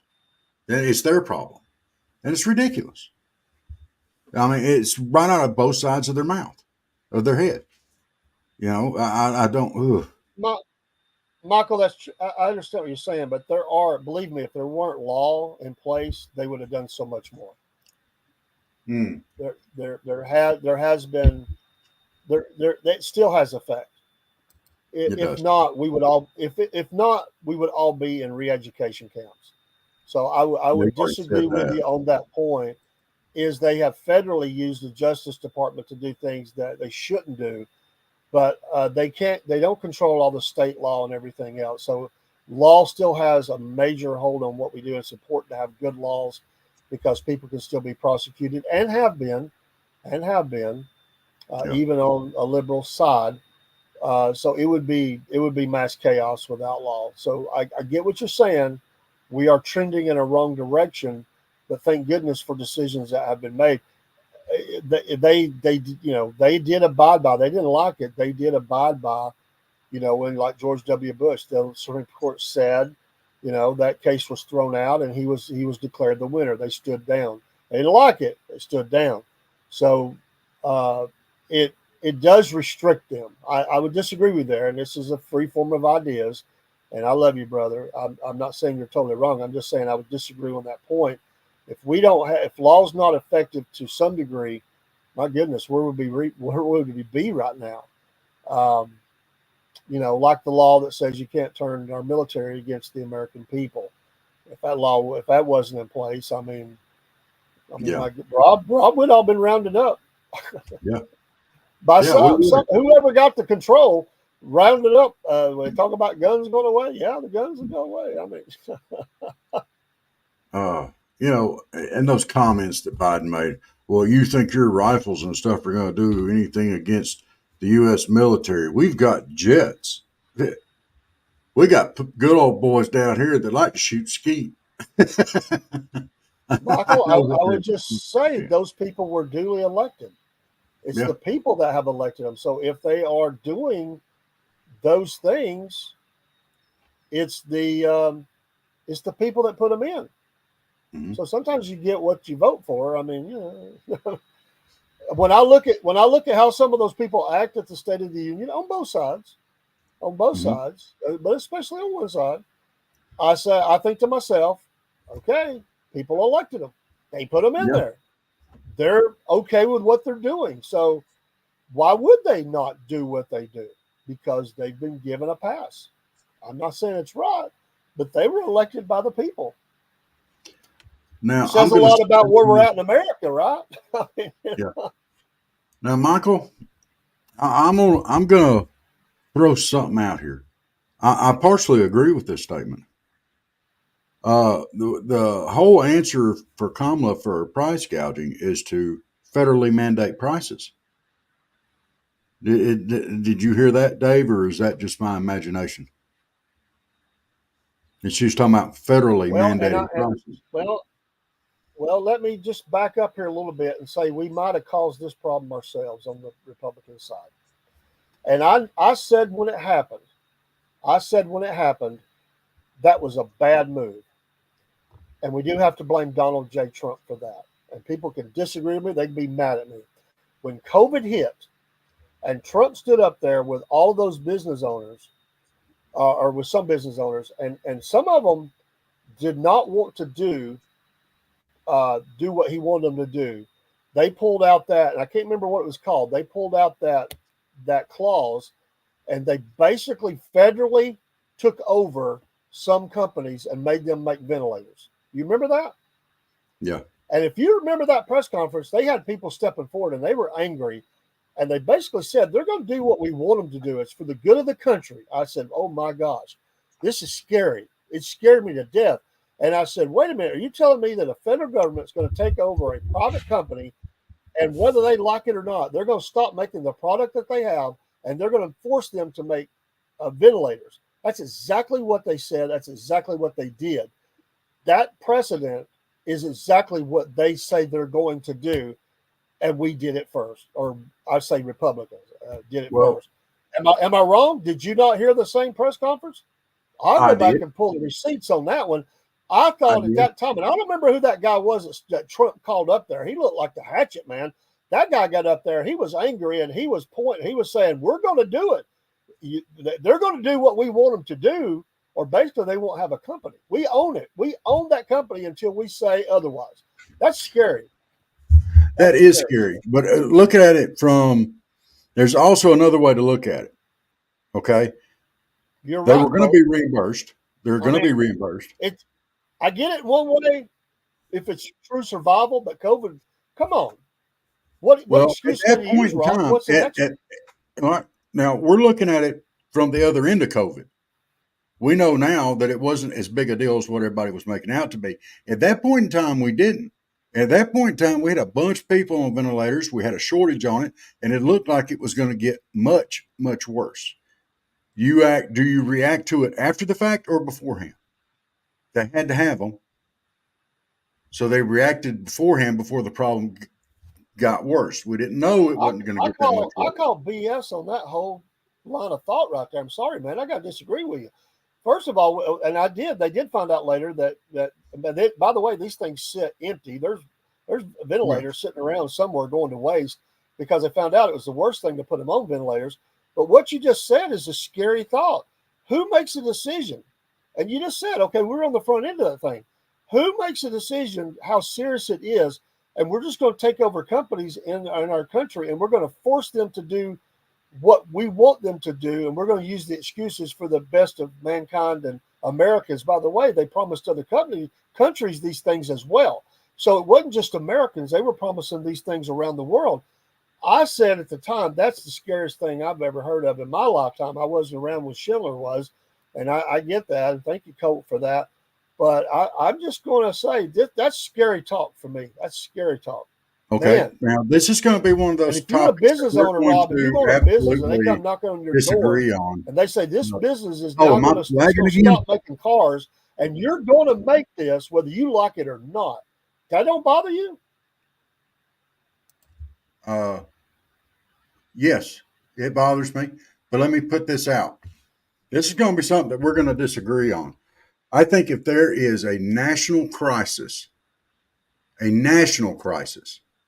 which we were under at the time, and we need these things to save people's lives, which is what they thought we needed them for, whether they're right or wrong, they have a choice. They can either act now and save lives, or if it gets as bad as what they say or what they think it's going to do, then you're going to lose a whole lot of lives on the back end because you're not ready for it.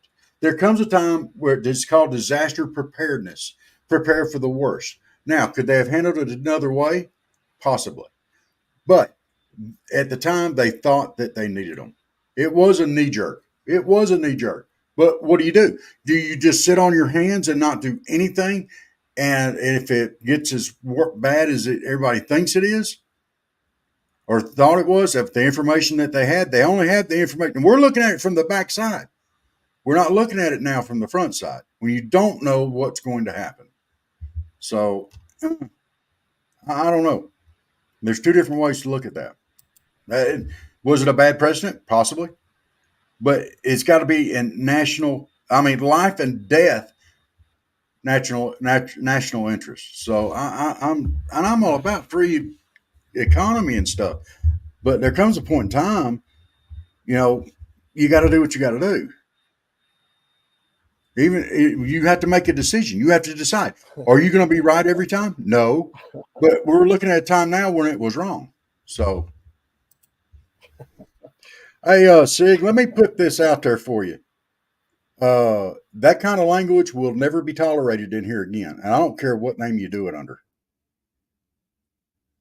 I'm not mad, but we're not going to do that kind of language anymore. Okay? Not no. I love you, brother. I really do. But that got out of hand. So, but uh, yeah, and an eye for an eye. Yeah, you might be able to. We might be able to work out me getting banned for a day or two. I'll tell you what. I'll take a banning on Saturday. Yeah, yeah. So your other ones I'll bring back in after the show tonight.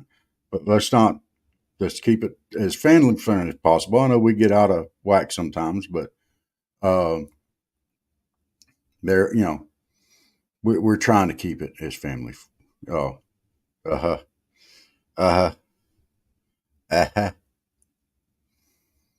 uh huh. Well, You was asking right up here. Da, da, da. You're in here. You're not banned. Right?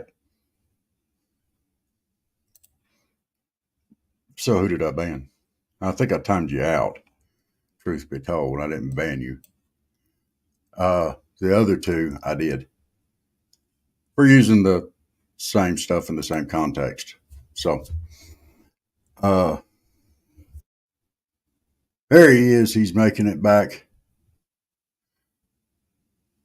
You were? Ah, you made it back. Can you hear me, Dave? I got booted. I don't know. Well, I didn't boot you. No, I did I'm not saying the boot you. system. No, I'm not talking about you. Okay. I'm saying I got booted out. It started acting up real bad and kicked me out. That would be bad if we could boot each other. No, I wouldn't do anybody like that. No, If I could, I wouldn't do that. no, I wouldn't boot you. You wouldn't boot me. We might start the ending over the top of us, but generally we do that to ourselves. The government timed me out. The government is a conspiracy. And the whole stream's been kind of messed up on that. It even killed It's been doing the. it for the last few days. I'm getting tired of this. I'm gonna contact StreamYard tomorrow. It even kicked out the Rumble, I think. So I don't know what's going on. Anyway. Yeah. So. But yeah, to your point, let me just add this in. We're not going to agree on this. That's okay. No. Yeah. What you said, you kind of, I gotta be honest, you kind of spoke out of both sides of your mouth, because what you said is you just admitted that it wasn't a national emergency that they thought it was. So here's the point. Who makes that determination, and can it just be used to say, well, we got a national emergency? That's a fear of mine. You can say, we got a national emergency and we're going to take over companies and we're going to do what we want to do. And you just said, we're going to do what we got to do. That's scary to me, because now we find out it wasn't, and many people say even during the time. And so now that you've set that precedent, I think Katie better bar the door, because I think we're in trouble, because both sides now can say that and act on it from a federal level and come into a state and take over a company in a state for the good of mankind. And is it a national emergency or is it not? I think that's scary. Okay. I think that's scary. It is scary. It is scary that anybody would have that type of power and control. But these are our elected officials. We elected them into office. They represent us. All right. If the leaders had the opportunity to go in and use this act, okay, if they had the opportunities to do it and they did not do it, and it was wound up being as bad as they thought it was going to be, he would have been villainized for it. Well, absolutely. Anyway. You had the opportunity. You had the opportunity to fix this before it got to this point. That is what a lot of people, or the majority of the people in this country, I would say, would be saying. You could have done something. You had the power to do something, but you did not do it. They villainized him now, so it doesn't matter whether he did or he didn't do that, because they attacking both sides of that, both ways. They bring that up all the time. They bring up COVID and say he blame him for every part of it. I get the president has to make decisions. I am never going to be for taking over someone's stuff. That once you start going down that road of taking people's rights, there's no end. There's no end. Okay. It's like the right of eminent domain. That has been used so bad throughout the course of this country. It would. Against people, and we have complained about it. Let's talk. Could not the Indians say, hey, wait a minute. It ain't right what you did to us. And we go, that's right. Are we not just authorizing the federal government to do that because it was for the best of the government, the best of the majority at whole? Or when they went out west and stole their land because they found silver and gold and all that stuff, it's the same. It's federal government out of control. We look back and we go, well, that was totally wrong what they did to the Indians there. They had no business being there. That's their property. That was their area.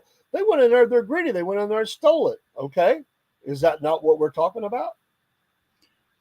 I don't think so. I think it's two different things. I don't think that what he was trying to accomplish there was done out of greed. I don't think what he did there was done out of malice. It was done out of trying to protect the people in this country, which is one of his number one priorities.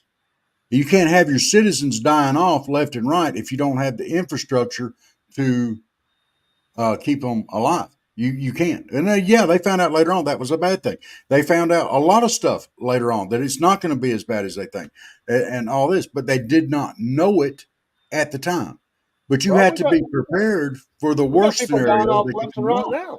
We got people Do dying what? off left and right now. People are dying today. Yeah. Okay. All right. Let me ask you this. Let me put it a different way. Okay. If let's see here, what's a good way to do this? But let's bring it down to a smaller level. If say your local school system said, okay, no more vaccinations here, we're not going to do that anymore. No more. Period. Boom. All right. We're not doing it, and we're going to go out here and we're going to federally mandate that you have to come to school here in this county. You have to come here, and your money's going here. And we're telling you where it's going. And this is where you're going to send your children. And then your child goes there and gets smallpox. Is that right?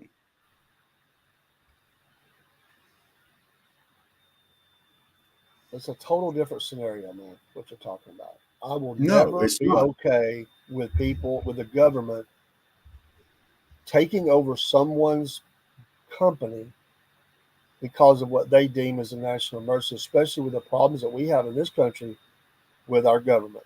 I will never be okay with that. And I that is will scary. never be okay with a government that doesn't have a plan for a disaster preparedness. They got to prepare. This is something we're not going to see eye to eye on. It's okay. They have Uh, a national prepared plan. I mean, they have those things. but They're it didn't required meet to the have need that at by the time. law. But it didn't meet the need that they thought that they were going to have at the time. He acted They in what he thought was the best interest. He had to make a decision. He acted at what he thought was the best decision for the citizens of the nation. Looking back in hindsight, it was not. But we did not know that then. And you can't say you did because we didn't. Yeah, you can disagree with it at the time. You can say, okay, I don't think this is right. I don't like them doing this. But if there had been a need, he would have looked like a genius. Robert, they said at the time, we're going to make all these ventilators and we're going to help the world. It had nothing to do with America. It was talking about sending them overseas. I just think this Okay. argument falls apart. I don't. Because what are you going to do? And there was You're there going to was let the rest of no the there world, was you're going to let the there rest of was the world no fall into the hell of there was COVID no proof. that we didn't know what it's going to do at the time. There was So no just leave proof. the rest of the world out there, let them all get infected again. So when they come back to this country, we keep it going. There was no It was proof one of then those and things where they now. thought they had to. Uh, There was no proof uh, then or now that we had to take those kind of measures. No proof. there's no proof. Well, there's proof now that we didn't have to, but we didn't. I don't think there was There's proof proof then. now. At that point, there was no proof that we And didn't who have to. and who said that proof? We believe Dr. Fauci, Well, Carolyn Burks. before we realized all the shenanigans he was into, you sense a disturbance. No, Cole, we and Dave do this all the time. Don't worry about this. We're on different sides of a topic here, and we're both, we're stubborn at times. But no, we're fine. There ain't no disturbance in the force. If we were on the same end of the states, we'd probably hug each other at some point in time tonight. Don't worry about that. you know, he cracked me up Absolutely. In Congress, when the guy was talking to him and he had the panic mode, oh, you don't have a mask on. And he was wearing a mask. I find that humorous. Uh, good night, Michael. But yeah, Fauci's a. But you know, don't get me wrong. I remember watching when I was in the I service. just saw a federal government out of control is what I saw. Okay, I saw a federal government, or I saw Trump trying to provide for his people as best he could with the information that he had, and a lot of information was coming from Fauci at the time, and they didn't realize what a knucklehead he was, and so he was just completely, probably filling Trump full of every bit of doom and gloom and that he I'll could. say one more thing on it. And this is, I mean, what you're saying is, and you're okay with, based on what you said, if the government said that South Georgia has to be, you cannot live there, we determined it to be a national emergency, and they come along with a truck, so they forced every one of you out of South Georgia and militarily kept you out. You're okay with that? Because they say for the cause of national defense and it's for the best of the country, you're okay with them forcing you into some kind of camp and taking your property over and moving you out? Because that's what you're saying. No, that's a totally different argument. No, it's not. That is a totally different argument. Is that your property? Yeah, but that's a totally different argument. And they deem that they need that property for national defense. You're okay with them coming and just forcing you off? Not for national defense. If they had it for a disaster preparedness thing, which they don't have set up for here, thank goodness. But, you know, if they needed it to protect everybody in the country, you'd have to figure that. I don't think they can come through and just take your actual land. I mean, what? Sure they can. The federal government's did it before. Yeah, they've done it to the Indians. But, you know, we're talking about one issue. I mean, we're talking about federal out of control. Federal government out of control. Hey, let's do this. Let's do this. Let's back burner this one. We'll come back to it later because this is going to get heated. And you know, we don't want to get heated because Colt will feel like there's a disturbance in the force. No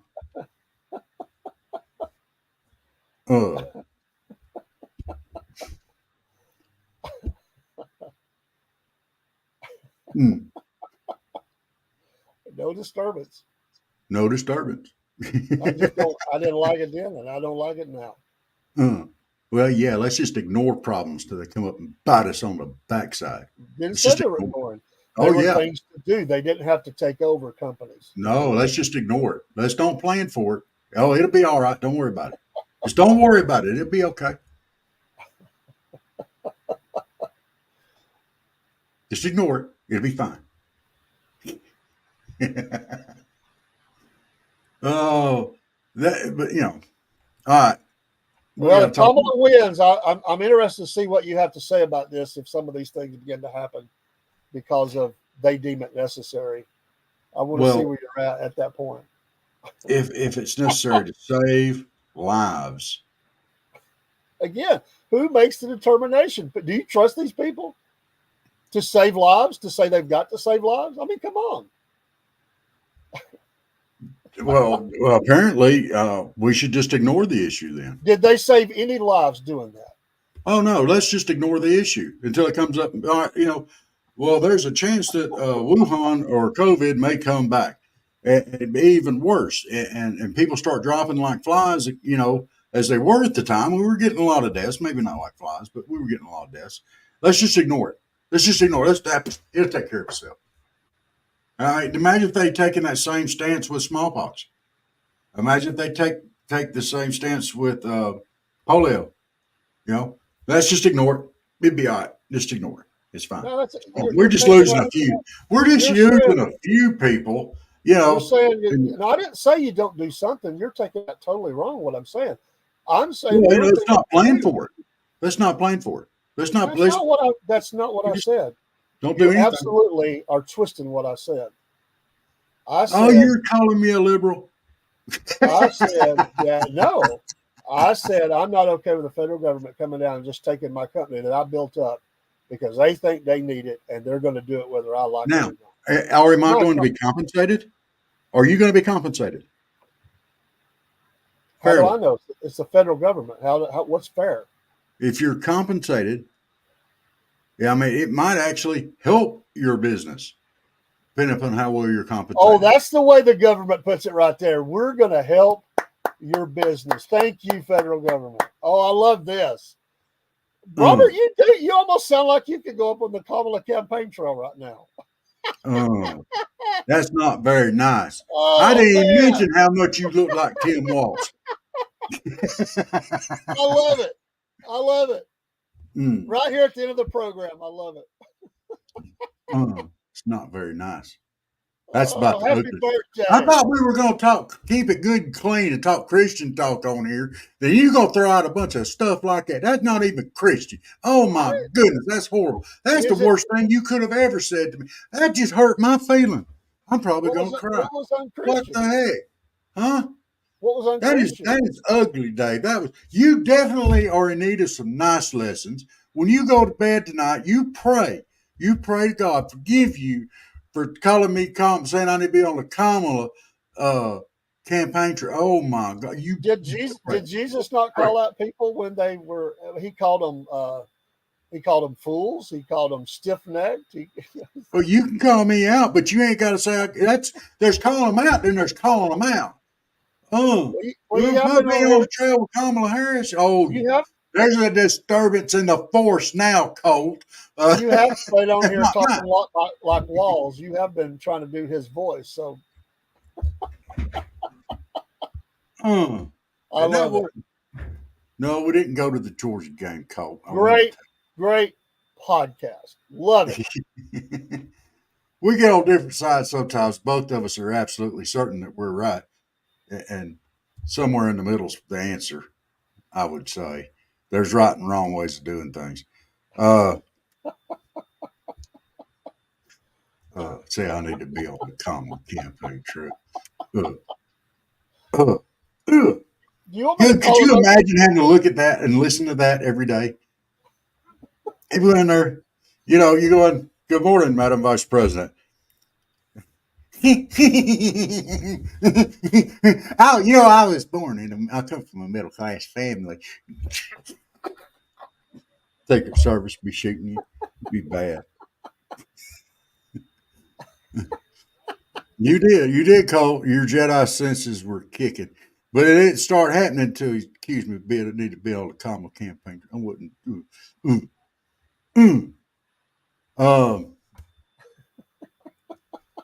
That was just rude. Rude. That'd be like me telling you that you need to be on the Secret Service protecting Joe Biden. That's just rude and ugly. You guys sound like my grandparents when they're trying to figure out where they went 3 years ago and who was driving. Well, I am a grandparent. Technically, I am too. But hey, you get all this entertainment and all this arguing and bickering and going back and forth and a publisher and an author all in the same show. I mean, come on. And it's my birthday. Yeah. You said that about me on my birthday. Oh my gosh. You said I need to sound like I need to be on the Kamala campaign trail on my birthday. That's just rude, dude. Rude. Oh my God. And I voted today and everything. That's rude. I was going to suggest maybe you need to quit wearing red shirts and go to blue.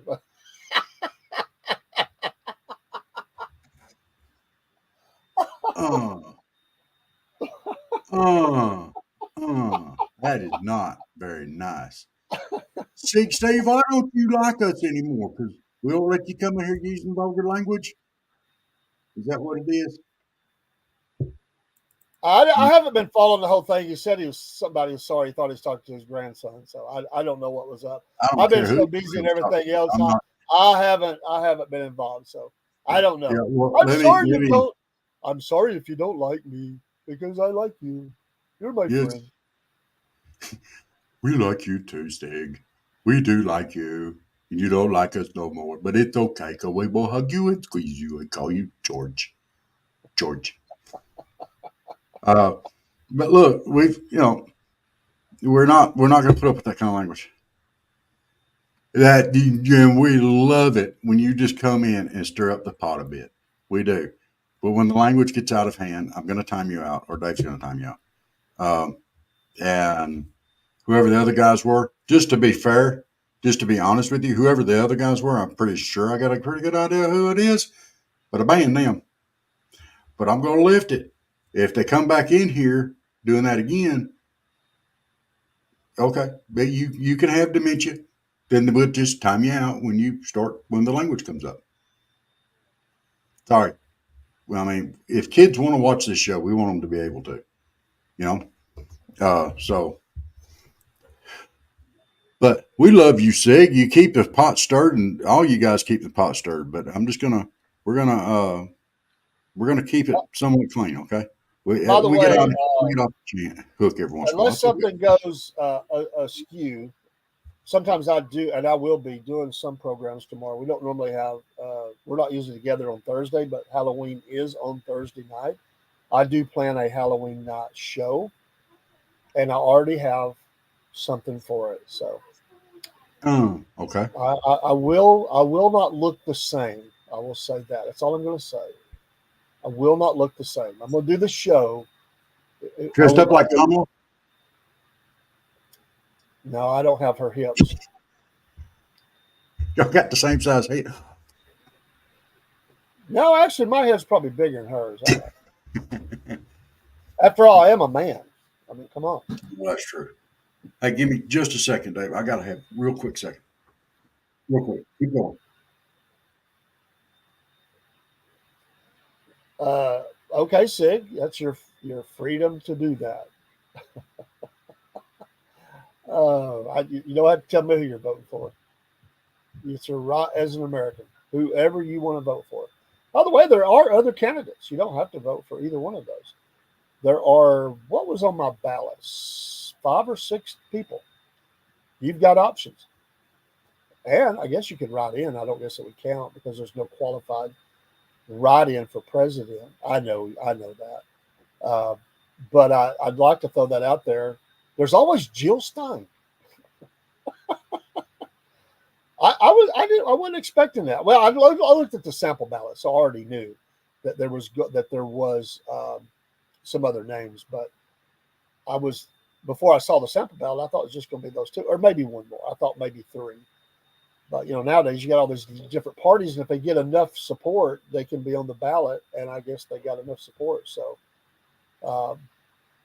have you voted yet, 60?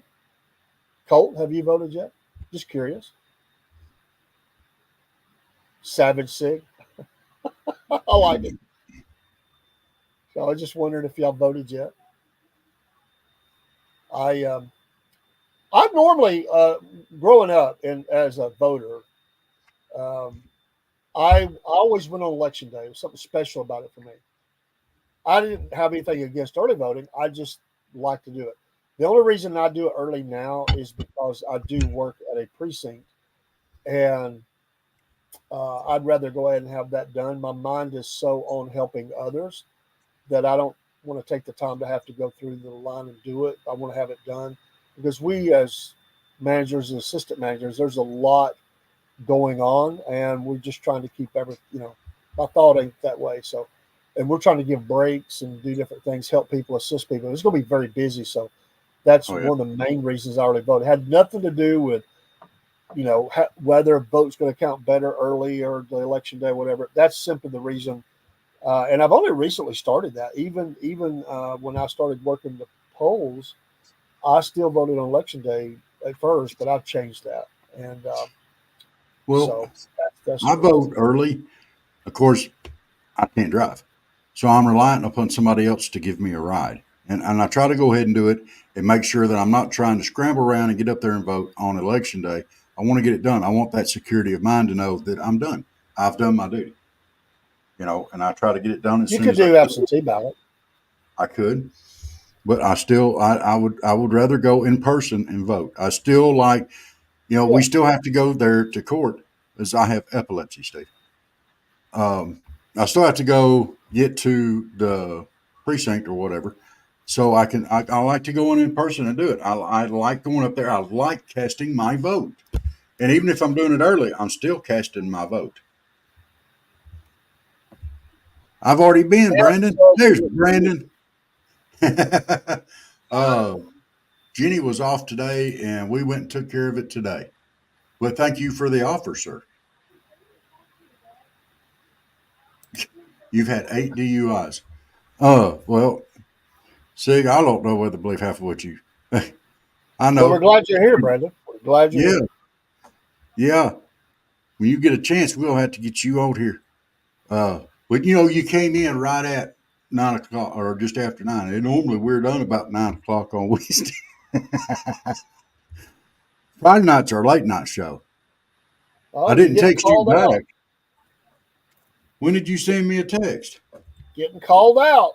I am. I didn't see you sent me a text. You did. You sent me a text at 3:50 this afternoon. Bubba, to be honest, Jenny took me over to Alabama. We went by, what was the name of that place? Seafood place over there, like you're going to Panama City. Yeah, it was good. And I ate like a pig. And we came home, and I laid down and took a nap. And I'm sorry, I missed your text. Sig, I'm not in your league, brother. I'm not in your league. You sent me an audio too. It'd be a quick debate. Oh, my God. Oh, so you're saying it is the best song ever? Oh. All right, Dave, give me just a second. Let me listen to this real quick. All right. It could be important. Okay. That's not a debate. It's you know what? I don't debate people. I just debate Robert because I should. But if you feel like that is your favorite of all time, that you think it's the best, that's your opinion, man. That's cool. I wouldn't debate it. I just like to have a good show, and I like to draw sides.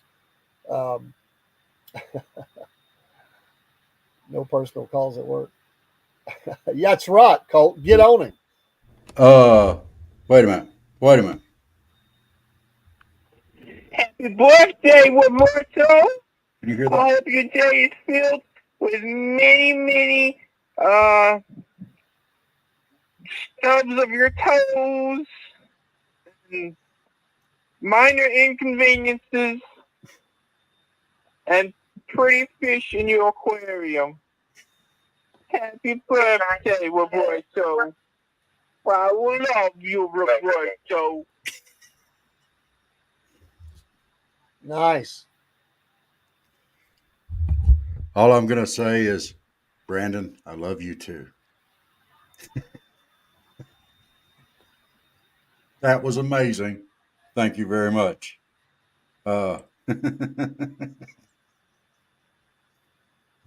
man. It was hurting me.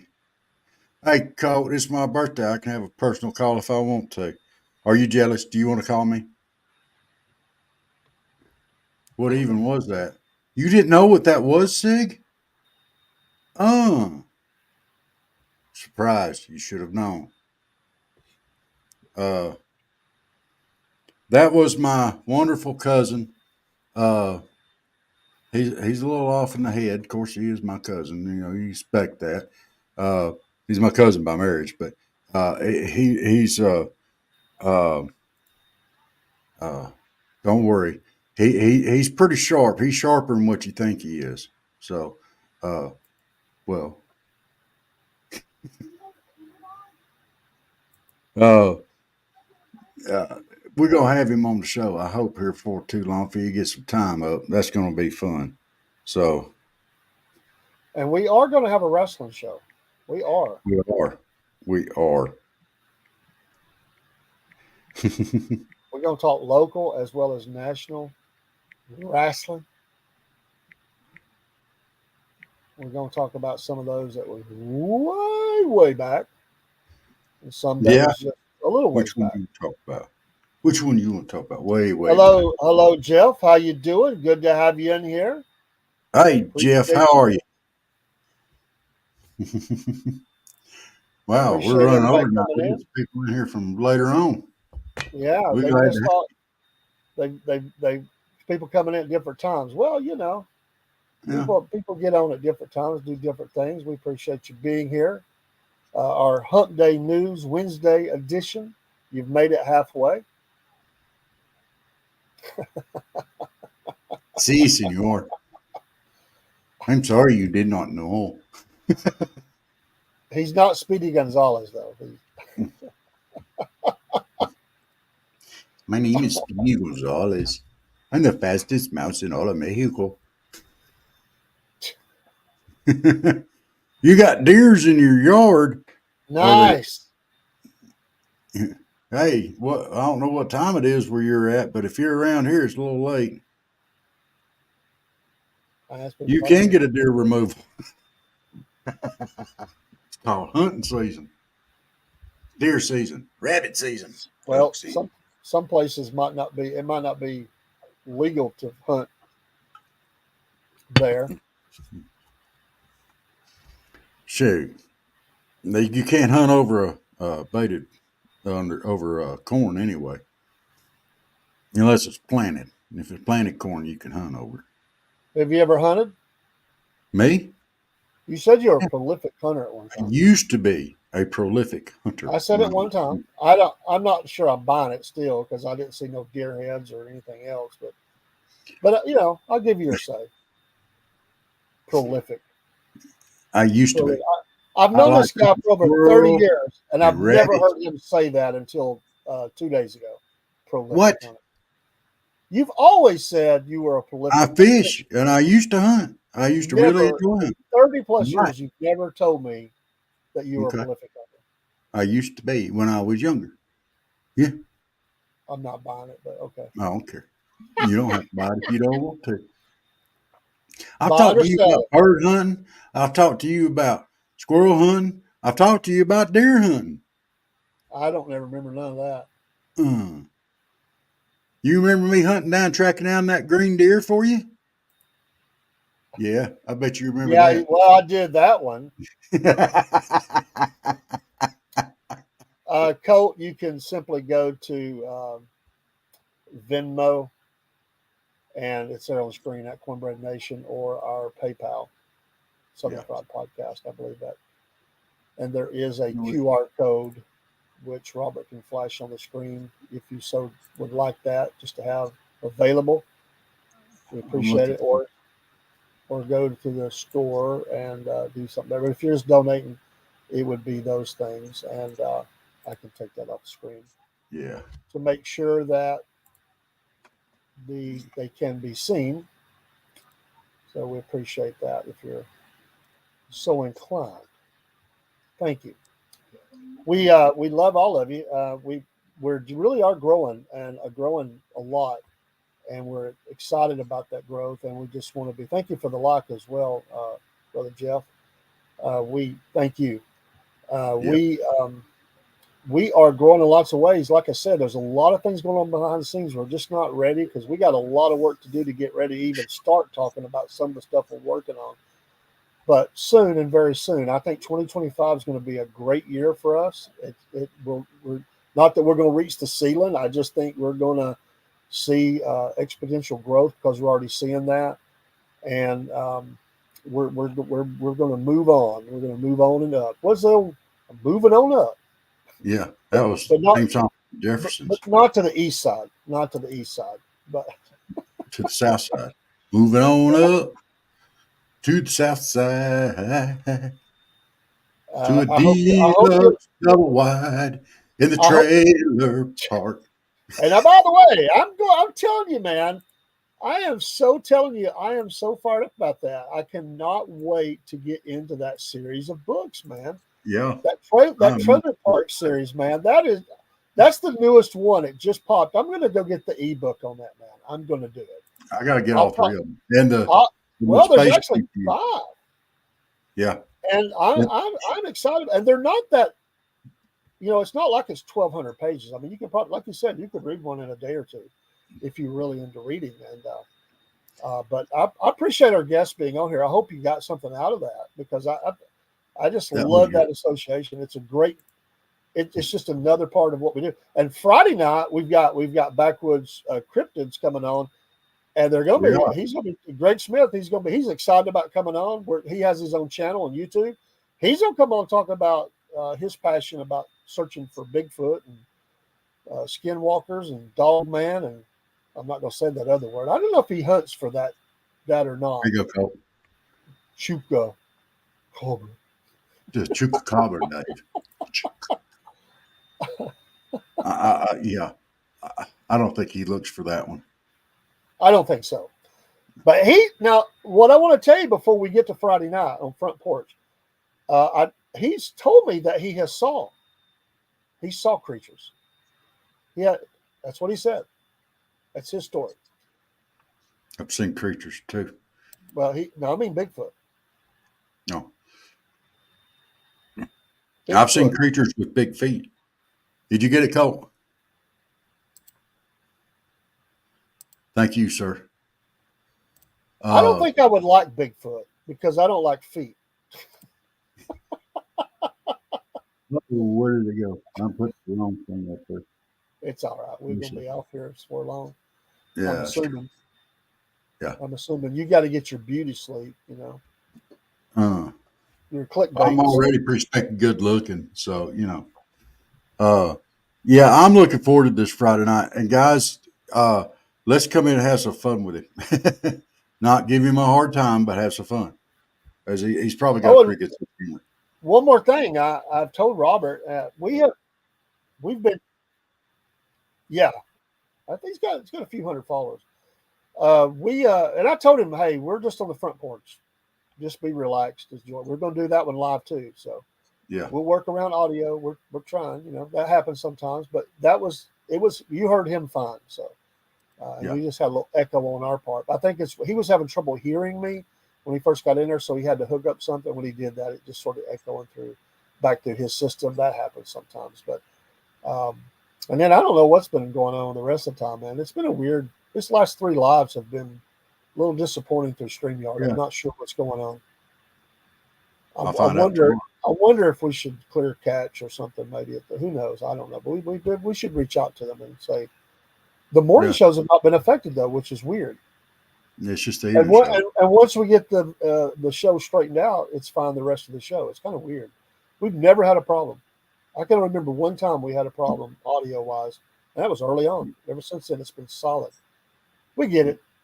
It's a government. It's a government conspiracy. Yeah, conspiracy. They've mandated that they go through and they make speakers that are too loud. Make companies make these speakers too loud, and the government took them over and made them too loud. Can I just drop on that for a second? I am sick and tired. Now I'm in a fired up mood anyway. I am sick and tired of every device that I use, from the car to my phone to the computer. I am sick and tired of the disclaimer that pops up that's reminding me that listening to loud music could be damaging to your ears. Would you like us to automatically default to a lower setting? No, I would not. I've been to concerts in my life that you felt like your brain was going out one side of your head. Yes. Come on. I got pulled over one night getting onto the interstate because I passed a state trooper and he could hear the music coming out of my truck, and it wasn't rap. It was disturb whatever, Get Down with the Sickness. And I was going back through and I was just flying through and I wasn't paying attention. I wasn't speeding, but he said, he pulled me over for excessive music. You mean too loud? But and that was in my old pickup. Sometimes you just got to crank it, dude. Well, I know you like Justin Bieber, but I mean, you didn't have to crank. It wasn't Justin Bieber. I guarantee you that.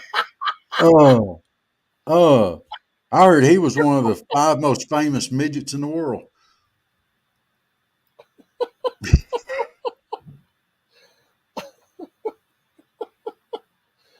Oh man! Somewhere behind man. I'm amazed at how often in the chat it is mentioned that I'm pooping. Well, you gotta go. You gotta go. I will I have don't you know. know, I take care of all those things before I come on the show. I try to. You're supposed to be chasing tornadoes. Don't worry about my cycles of anything, whether it's going to relieve Oh, myself or whatever. Come on, go chase that tornado down. Okay, Christy. Well, I'm glad somebody joined me because apparently I'm doing it all the time. Every time I listen or nod my head, I'm falling asleep or I'm pooping. I mean, I'm not Biden. I'm not Biden. Coffee can cause that. And really, I mean, this is not Dave's studio here. That's not the actual background. That's his bathroom. And he's just got that set up there behind the toilet and the microphone right there. So he just sits on the toilet while he's in here. He slides a desk, up there, and he's there the whole time. You never know when he's pooping or not. Oklahoma City. I love Oklahoma City. I like being there. You didn't hear that, did you, Dave? No, I did not. I've Okay. got a granddaughter asking me stuff. Yeah, it smells good. It smells like petunias.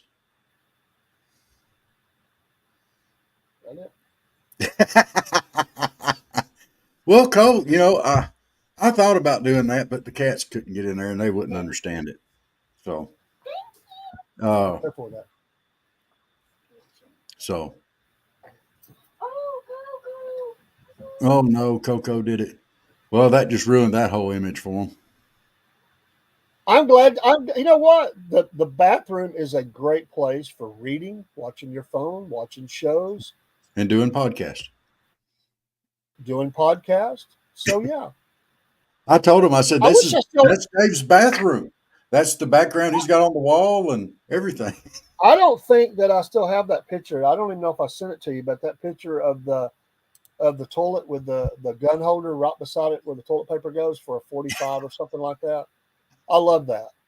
Yes. Talk about being ready. Yes. Well, if you're constipated, sometimes you got to loosen her up. All right. So on that note, we're about 20 minutes over. Let's come out of the bathroom and let's call her a night. Because I'm tired. It's my birthday and I'm ready to go to bed. Just know this: we're here to pump you up. Robert can't do that. You up. Oh my gosh, that was crazy. The only one better than that was the parody of Jaws. Land shark. Mormons. Sorry. That kind of fell flat, man. I'm sorry. Have you ever seen that bit? No, and I think that's why it fell flat for me. Oh my gosh. Oh my gosh. You need to look up the Jaws Saturday Night Live bit. Or Land Shark. You need to do it. I totally, that's why I didn't know that. You need to do it. That came back from the classic era. So, all right. The classic era, was that around the same time that the government was taking over businesses? Good night. Way before then. Well, they've been doing it for a long time. Taking over land, taking over people, taking over companies. Come on. Ronald Reagan said the scariest words were, "We're here to help." We're here to help. Yeah. And I agree with my president, Ronald Reagan. Oh. We're here to help. All right, everybody. Scariest words ever. Y'all have a great night. Salute. God bless you. Like, follow, subscribe. And we will see y'all Friday morning, if not tomorrow night. I will be doing some shows tomorrow. Oh. Not sure on times, but we'll be live. All right. Peace out, guys. Love you. Good night. I'm timing you out. Good night. Have a great night. All right. Good night, guys. Well, once again, it's time, my friends, for another meet and greet. We're Southern Fried and nationwide, so hang on to your seat. Look around, here's what I found. I guess you'll never know what you'll see on the Southern Fried Podcast.